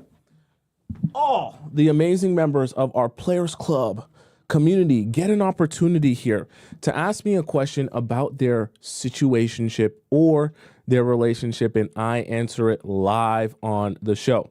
Now, I'm going to kind of explain to you the different ways in which you can submit a question to me and get me to answer it on the show. The first way is through, I'm damn near out of breath. Damn. The first way to do that is through our free relationship advice forum, which is available here. Now, when you drop your question in to our free relationship advice forum, it is a first come, first serve basis. Now, the way you're going to get in here is by going to the link in my bio on TikTok or the link in my description on YouTube. Then you go to where our Discord is, you drop your question in here. But as you can see, on this first come, first serve basis, we have a lot of questions to answer. Okay. I think the holidays does something to you all because there's a lot of situations going on that you guys need advice on, which is fine. But I'll be honest with you, if you put your question in here today in the free section, it's going to take me probably like 2 weeks to get to them because there's a lot in there. So there's another option for you to send in your question if you're someone who's impatient and you don't like to wait for things to happen. You want it to be instant. This is our premium relationship advice section, which is essentially similar to our free section, except in this one, you get to skip the line of people who are waiting for their question to be answered because I answer these premium ones first before I go into the free section. Now, the way that you access this, it's very specific, so you got to listen up. You go to the link in my bio on TikTok or in my description on YouTube, and you click where it says Premium Discord Relationship Advice. You click that, you donate to the show, and in your donation, it's going to prompt you, like you can't send in your donation without this, it's going to prompt you to put your title of your question and the title of your username so that when I get the notification that you donated to the show, I can see that that was you and that was your question, and I can verify that your question should be in the premium section. That way, it's fair to everyone. You get to skip the line, but only if you did the right procedure, okay? If you want to send in your question to me and you want to get my advice, but you don't want it to be read out on the show, because obviously you're going to have to put in your information, you can also submit to me a private relationship question, which is via the link in my bio on TikTok or the link in my description. In the private section, you click the link and then you type out your question, you send it in to me, and then I respond back to you with a voice message, usually 8 to 10 minutes long, sometimes 15, depending on your question. And I will respond to you that way, and I'll send it back to your email. No one else will see it or deal with it except for me, okay? So those are your 3 options there to send in a question. Now let's get started with our first question of the day, our premium question, which comes from Baby Blue, all right? Baby Blue says, help. Hi, Tommy. I need your urgent input. Okay, so let's get to it. First question, 2025. I found myself in a situationship with a guy for the past 7 months. We've been on and off. Each time we get closer is followed up by a no contact period because I withdraw and stop initiating anything. Reconnected again last week, had pineapples again for the holidays. Happy holidays. I feel very attached and miss him when we don't talk. But I'm also fed up with this dynamic. We haven't had a conversation about the nature of our relationship ever. Never? Ever? Although it's more so romantic and not friends with benefits. That's what you think, right? Because I couldn't stand the lack of clarity anymore, I decided I'd initiate a serious conversation. Not a good idea. And we agreed to meet and talk. After we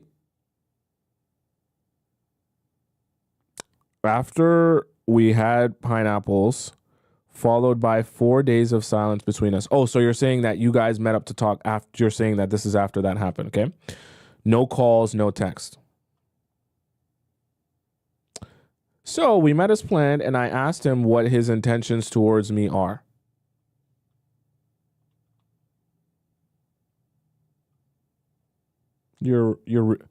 See, okay. Baby Blue. I think that you're a smart person.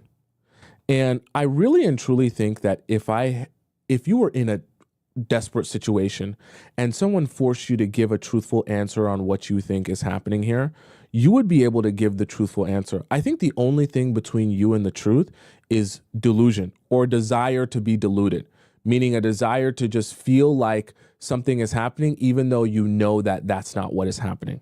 Okay. And I'm just saying that because you're not dumb. You're not. And I know you're sending in this question because you're curious, but you're not dumb. I know you're not. But let's go on. So we met as planned, and I asked him what his intentions towards me are. He's either probably going to deflect or just flat out tell you a lie. I was direct and straightforward. I told him I like him and I feel good when we're together. So you're thinking he's going to be direct with you and straight up with you, right? It doesn't work like that. But at this point, I need clarity on where we stand. I told him each time we stop talking, it's hurting me and I miss him for 3 weeks. But then I started dating other people. After that, we reconnect and I feel guilty about having been seeing other people while we were in no contact. We talked 3 hours and I felt more confused after that than before asking this question.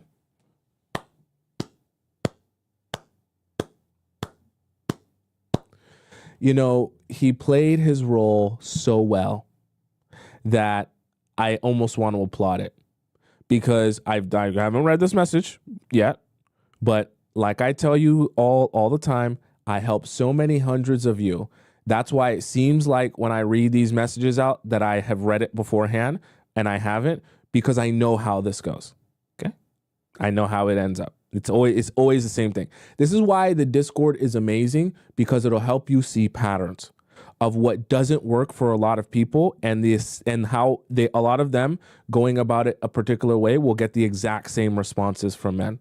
So I say that to say, in this situation, anytime you're so confused that you feel a need to sit down a man and ask clarity from him, and you're the one initiating that conversation, you will never actually get clarity. Like I said earlier, he's either just going to flat out lie to you or misdirect you, and you're going to be more confused. And that's exactly what happened. He basically said that he loved to spend more time with me, to see me, communicate with me on a more regular basis, which is confusing because, okay, why don't you do that then? He got jealous from my confession about seeing other guys and said he feels bad to know this. Yeah. However, nothing firm about boyfriend or girlfriend labels or exclusivity was suggested by him. Of course not. That would provide you clarity. Guys aren't in the business of giving you clarity. He wants to confuse you to use you. He said his intentions were to really get to know me, and that before that, he can't say he wants a relationship with me. Oh boy. Please help me process this. How do I understand the situation correctly, and how should I move going forward?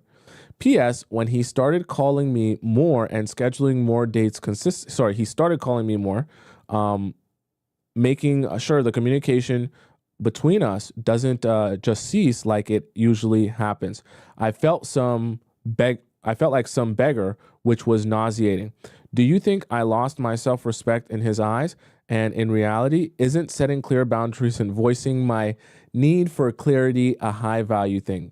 See, I'm glad that you asked this here at the end, because I know that for some of you who are more on the mature side, you're always thinking about how can I approach relationships from the mature standpoint and, be communicative, be clear, and not confuse people. That is what a perfect world would be like. And that's what a perfect version of human beings would be like. But we don't live in that world.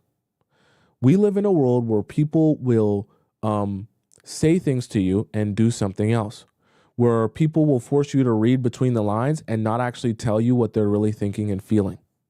Okay? It's just not how we do things as human beings, unfortunately.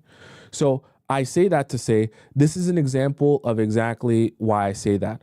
In your mind and in a perfect world, yes, voicing for clarity, trying to set boundaries and make it clear what you need and what you expect would work perfectly to get what you want.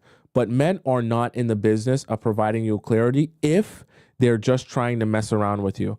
Because let's just say, for the sake of example, Baby Blue, that he sat with you when you met up with him and he said straight up to you, look, Baby Blue, let's say that's your actual name, I'm just trying to use you here. Honestly, you're like a placeholder to me. You're cute, but you're not the cutest girl I've ever seen. I think I can do better. You have a big dump truck, but your dump truck's not the biggest I've ever seen. I've seen girls with bigger dump trucks and tighter jeans, better bodies. I like your vibe, but your vibe doesn't really make me interested or fascinated by you. And I kind of, don't really like spending time with you, but you're good enough for the time being while I get work done, do other things. And maybe one day when I go to the bar and the club, I'll meet someone more amazing, more sexy, more hot with a bigger dump truck than you, better vibe. And I'll go be with her and I'll never talk to you again. Or maybe I'll keep you around just to talk to you when I want to. If he gave you that amount of clarity, you know what you would have to do then at that point? You'd have to walk away, because it would be so obvious to you that you're wasting your time. But think about this logic. Guys are self-preserving. They're invested in their own best interest. So if telling you the truth and giving you complete clarity about exactly how he feels and what he's going to do with you would force you to walk away, why would he give you clarity then? I know it sounds horrible, but if you actually break it down, it makes sense why guys aren't in the business of providing you clarity, especially when you're confused about what's going on and you want to make a decision. Because giving you clarity would make it obvious to you that you should walk away. Why would he want to give you an answer that will make it easier for you to walk away? He wants to keep his grip on you emotionally, that you are too confused and you're too paralyzed by your confusion to do anything. Because in the process of you being paralyzed, you'll be stagnant. You won't leave him, but you also, will keep allowing him to be here with you and do what he wants to you. And he'll continue to use you while you're confused. And as you look for answers, he just keeps getting to use you and prolong this process and prolong this process. So that's exactly why they do that, and they don't provide you clarity. The other thing is, like I told you guys earlier in the show, you have to allow men to come to you.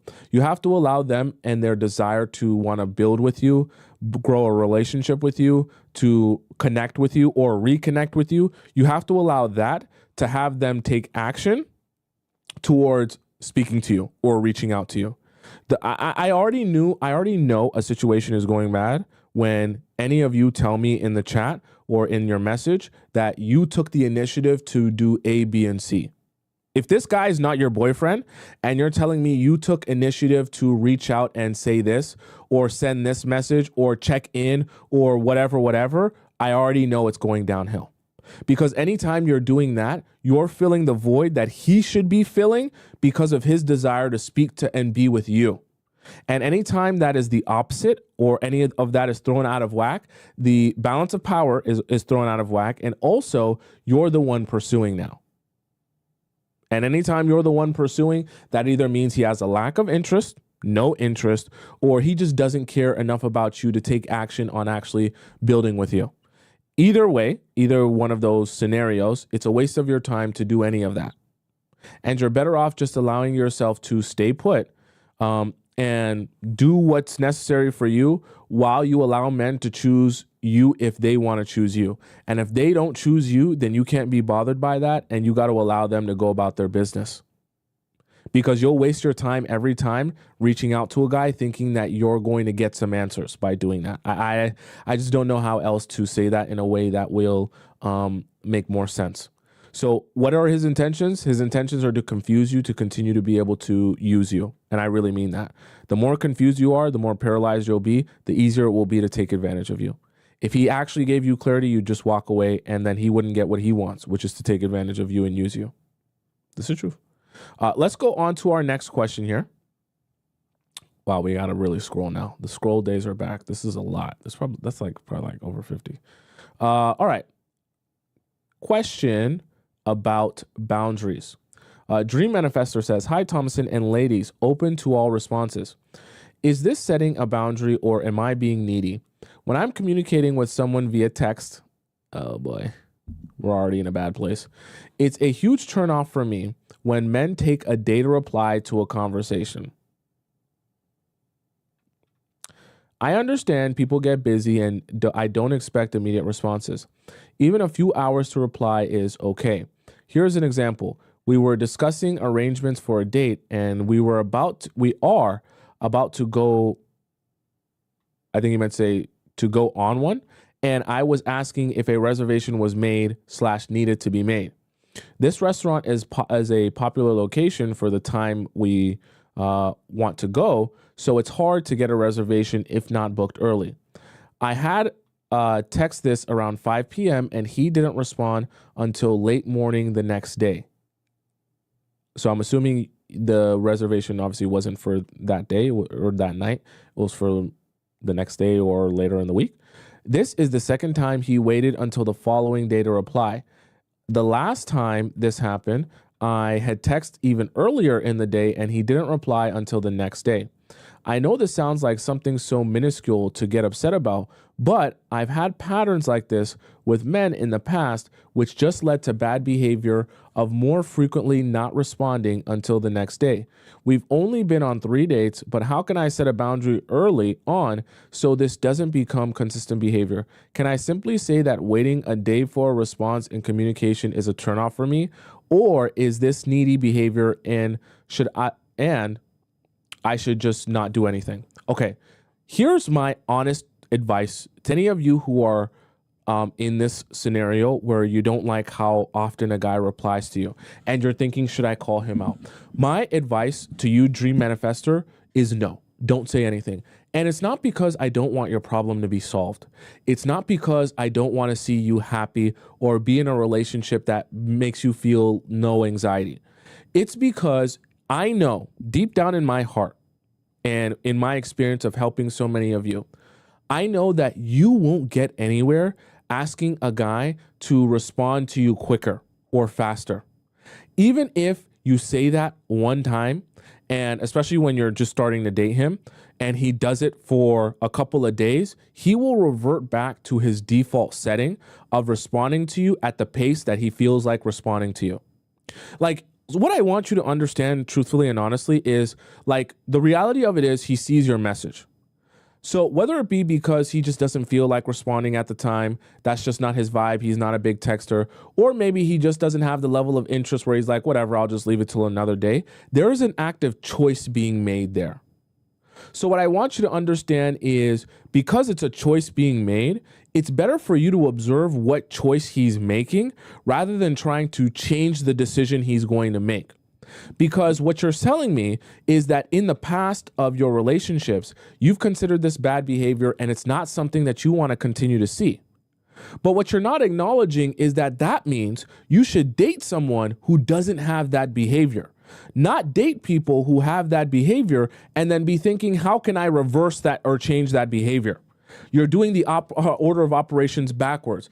If you feel like those are things that you can't tolerate and you're on your first 3 dates, that should be your sign where you say, oh, I'm just not going to even bother dating you, since clearly you can't do this well, or clearly this doesn't work for you. Because like I said before, you might think to yourself, and I hate to say this because I know it sounds so morbid, you might think to yourself, yeah, if I sit him down and address him appropriately and tell him how I don't like when he responds a day later, and I don't like when he takes this amount of time to tell me this or message me this or message me that.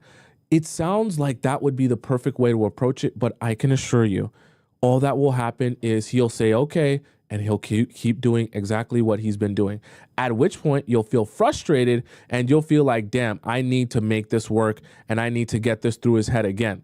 And you'll be feeling like you're banging your head against a wall because you're trying to change someone who really and truly doesn't want to change. Because the thing that he's doing right now with the waiting a day to respond to you or whatever the case may be is a choice that he's making. So if you don't like that choice and you feel like you can't do with it, that's your own preference. But then what you need to realize is I'm looking for someone who's not you. Rather than saying, oh, I like the vibes that we have here, I just need to change this about you. I just have to be honest with you. You have to kind of adjust your way of thinking. And if those are your preferences that you can't compromise on, that you need to be present in your relationships, then your answer is you are not who I'm looking for. Not I need to change you into who I'm looking for. Okay? That's the honest truth to you, dream manifester. I would say don't bring it up because honestly, it's not going to change, and let him make a decision on how frequently he actually wants to talk to you, and observe that as your information there. Let's go on to our next question here. Rescheduled date. Okay. Maya says, okay, hi, Tomisin. I'm 29. I went on a date with this guy on Monday who's 26. You guys going on a lot of dates during the holidays. Tell me, how many of you went on a date since Christmas? How many of you have been on a date since Christmas or during Christmas or a couple days before Christmas? Is it a lot? Okay. Hi, Tomisin. I'm 29. I met a guy on Monday who's 26. After the date, he immediately wanted to schedule a second date. Okay, so far so good. The next day, he planned everything from where we are going to the time. We planned to meet Saturday. He messaged me on Friday around 8 asking if we could reschedule the date to Sunday. Okay, that's fine. He didn't give an explanation. How many dates have you went on this guy? This was going to be a second date. I'll be honest with you. It's a second date. It's like you're not involved enough in his life for him to necessarily need to give an explanation. I think the rescheduling is enough at the time for a second date. Okay, just being honest with you. I say, okay, sure. And he said, thank you for understanding. See you Sunday at 3 p.m. I think that's fine. Since we only went out once, I feel he may have rescheduled to meet someone else. That's quite an assumption. I'm not saying that you're wrong, but that is quite an assumption to make. Okay, you're really leaping forward there. Do you think it's a good idea to continue seeing him, or does this rescheduling show a lack of full interest on his part? I honestly think you're making, if this is all the information that you have that you're sharing with me here, that is quite an assumption you're making. It's the holidays, right? And because you sent this message in December 20, right? So December 20th. It's the holidays. Like, there's a lot going on, family, things of that nature, right? Everyone's got stuff going on. I don't think that it's fair to assume that he rescheduled your date the next day because he's seeing someone else. I'm not saying that that's not possible. I'm just saying based on that amount of information that you have, which is literally just him saying, hey, let's reschedule this to Sunday. I don't think that that's fair to suffice from that he's dating someone else. So I think you just need to be a little bit patient. I hope you didn't start over-explaining and trying to address this and trying to get him to tell you exactly what he was doing on Saturday, because that's going to seem like some really desperate energy that we don't want you coming across for a guy you've only been on one date with. Okay. I know sometimes as a woman, you want to have ultra clarity and be super communicative, but like when a guy first starts dating you, you gotta like leave him be a little bit. You gotta let him come to you. So I hope you didn't reach out in the span that it's taken me to answer your question and start asking him a whole bunch of questions about why he rescheduled and accusing him of dating someone else, because I feel like that's going to scare any guy away, even if he liked you, because he could be doing so many possible things, which could be the reason why he had to reschedule just literally from Saturday to Sunday. It's not even like it need to be on a whole nother week. Okay. Someone said, did they go on the date? She didn't say. She didn't say here. Yeah, she didn't say. You got to update. All right, let's go on to our next question here. Let me scroll. Wow, how do we get so many questions? Oh, wait, what? Oh, yeah, this is a little bit of a... There we go. All right. Sis sends in a question. This is all of your favorite Discorders, okay? Discord person. Too much free time. Hey, Tommy, next semester is my last semester in college. I only have 2 classes and no work because I already applied to med school and I don't need any more work experience. This basically means next semester I will be free all day. This is not good. I will go to the gym, listen to podcasts, and I have 1 hour class per day, which I can probs even skip because both classes are so easy. My friends have all graduated and are moving away for work. They are older and took easy majors. I know my man will try to see me every day then because I have free time, but that's not good. It's not. It's honestly not. He knows I only have 2 classes and no work. Should I lie and say some days that I'm helping my mom cook lunch or going to the mall with my mom that my parents don't let me go out every day of the week? To be honest, that's things I would probably do, so I wouldn't be lying. Yes, exactly. Do that. The reason I say that too, chat, I know that this is your boyfriend, sis, that you're talking about, but it's just not, it's not good to be in a situation where you're not doing anything. Number one, because it'll allow you, if you don't have interest in your own life, you'll start taking interest in what your man is doing with his life.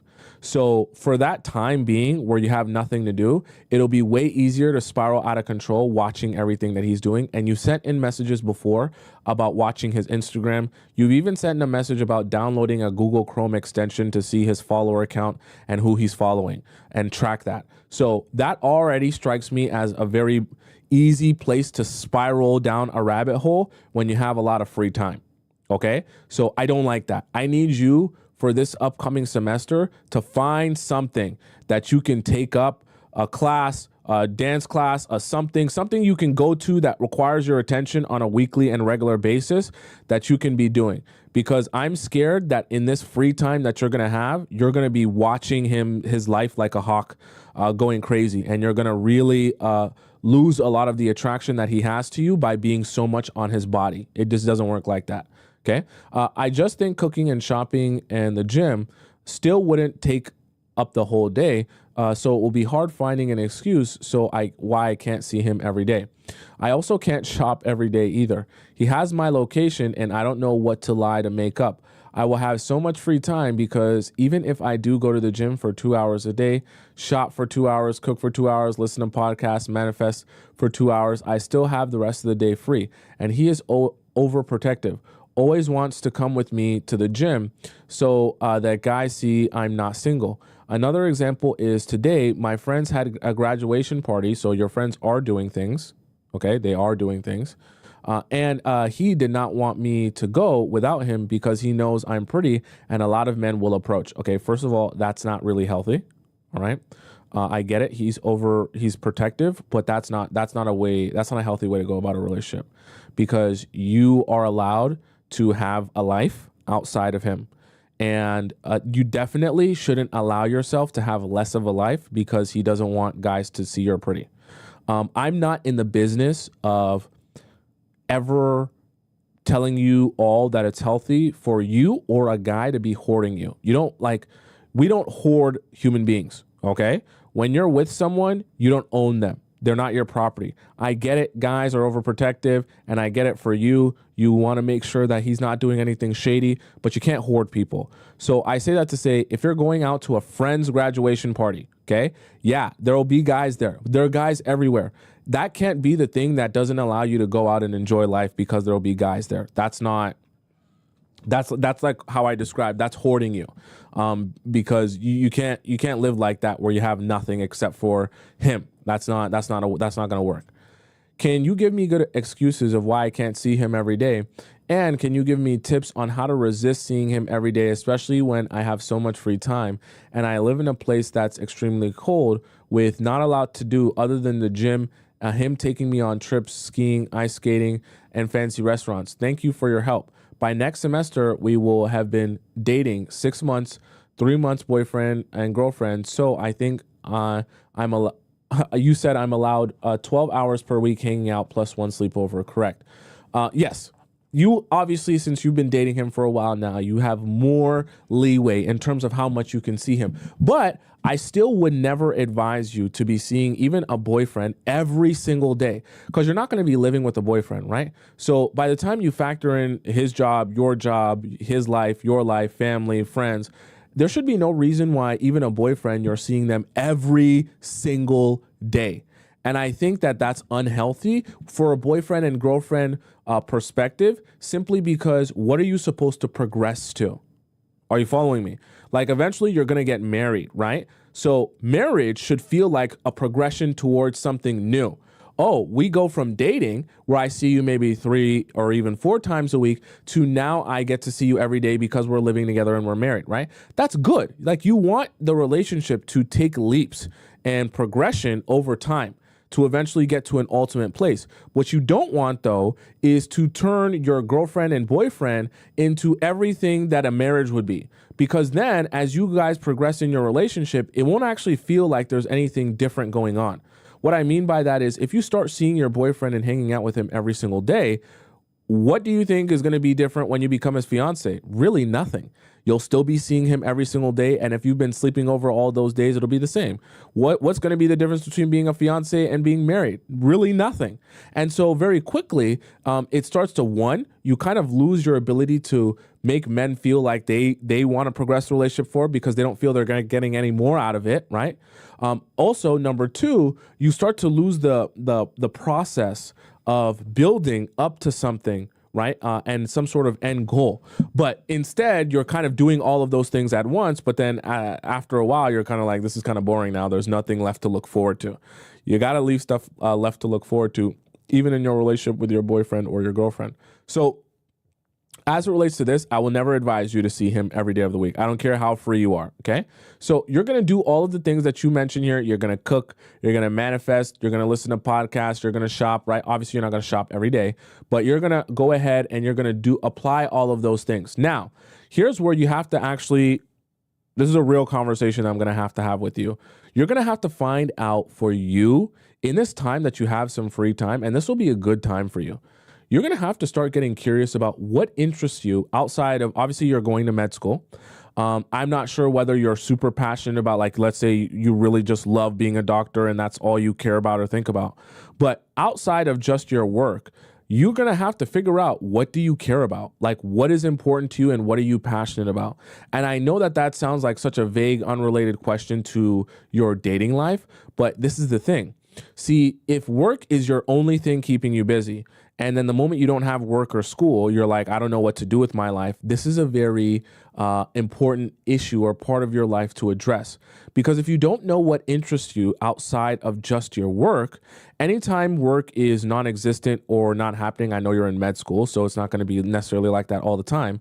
But anytime you have free time, you're always going to feel like, it's all got to be taken up by my man.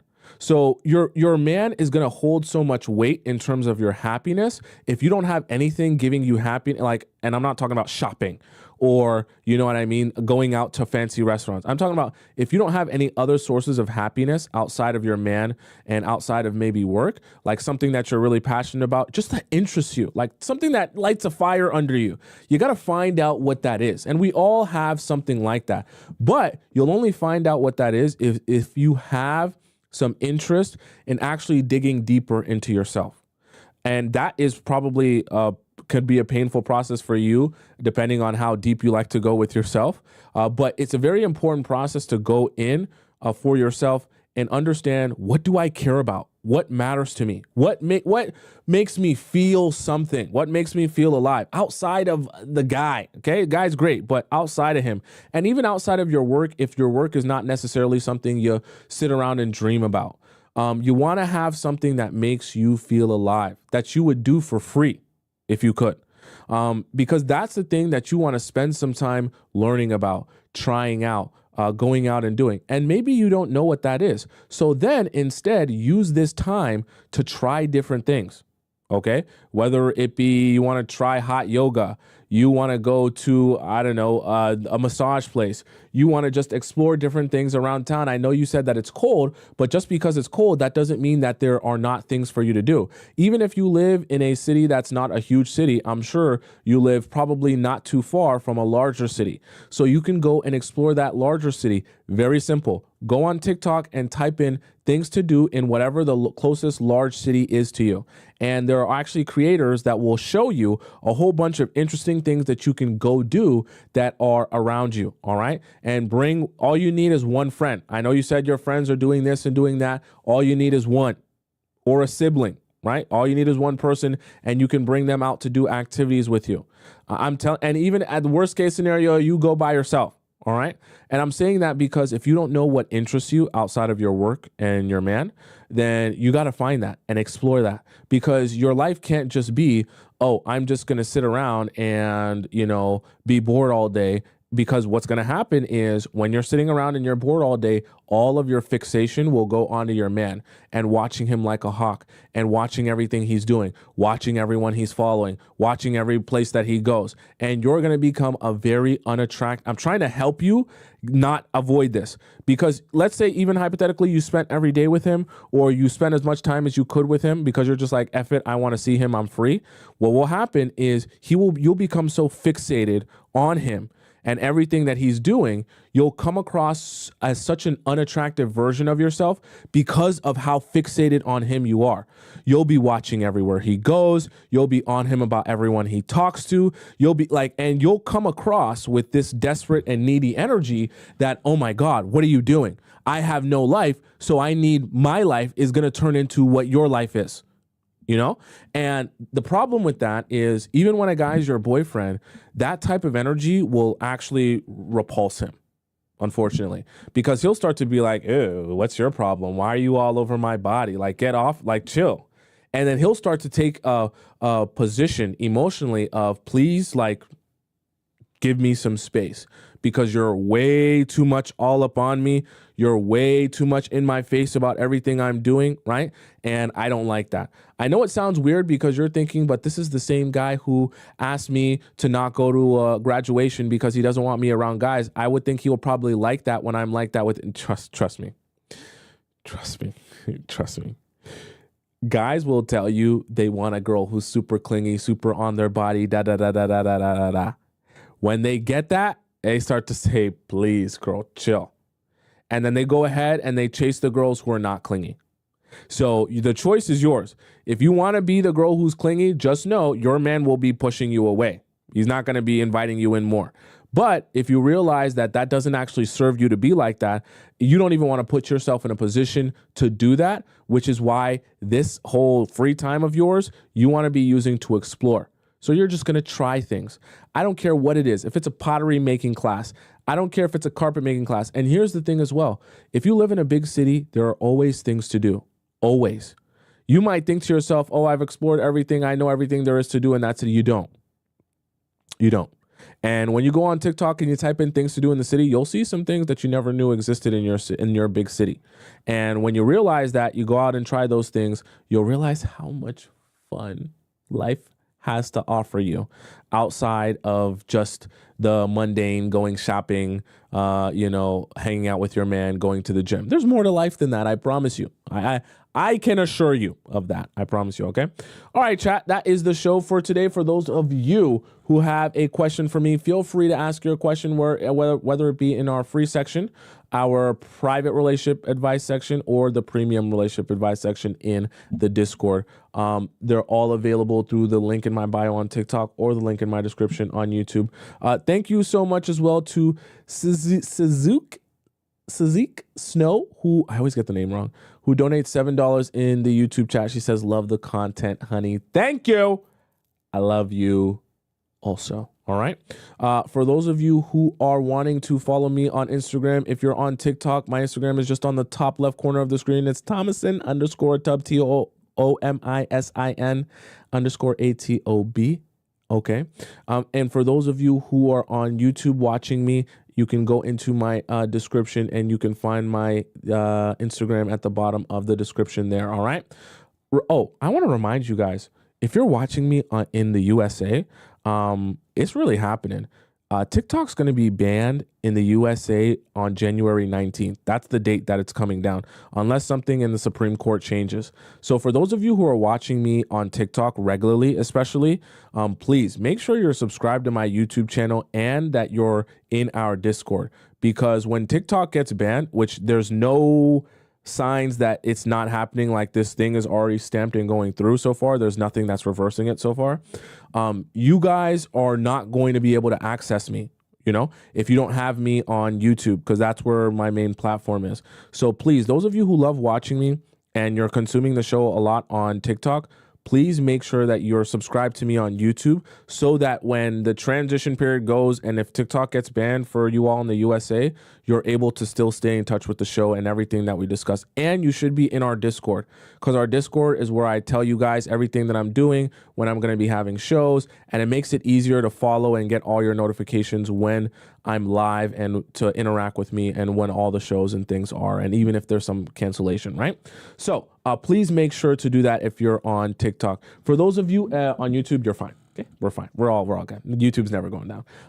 And so if you guys want to watch me when I'm live, exactly when I come on, I'm live every weekday, Monday to Friday at 4 p.m. Eastern Standard Time, EST.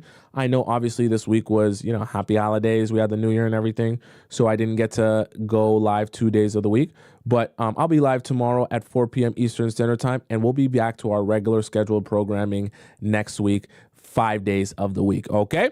So 4 p.m. Eastern Standard Time tomorrow. Until we meet tomorrow, arrivederci, au revoir, hasta la vista, sayonara, ciao, salam, adios. I think I said that already. Bon voyage! And I'll see you again tomorrow at 4 p.m. EST. Okay, I love you. I'll see you again soon. Thank you for the donations. So many donations, so little time.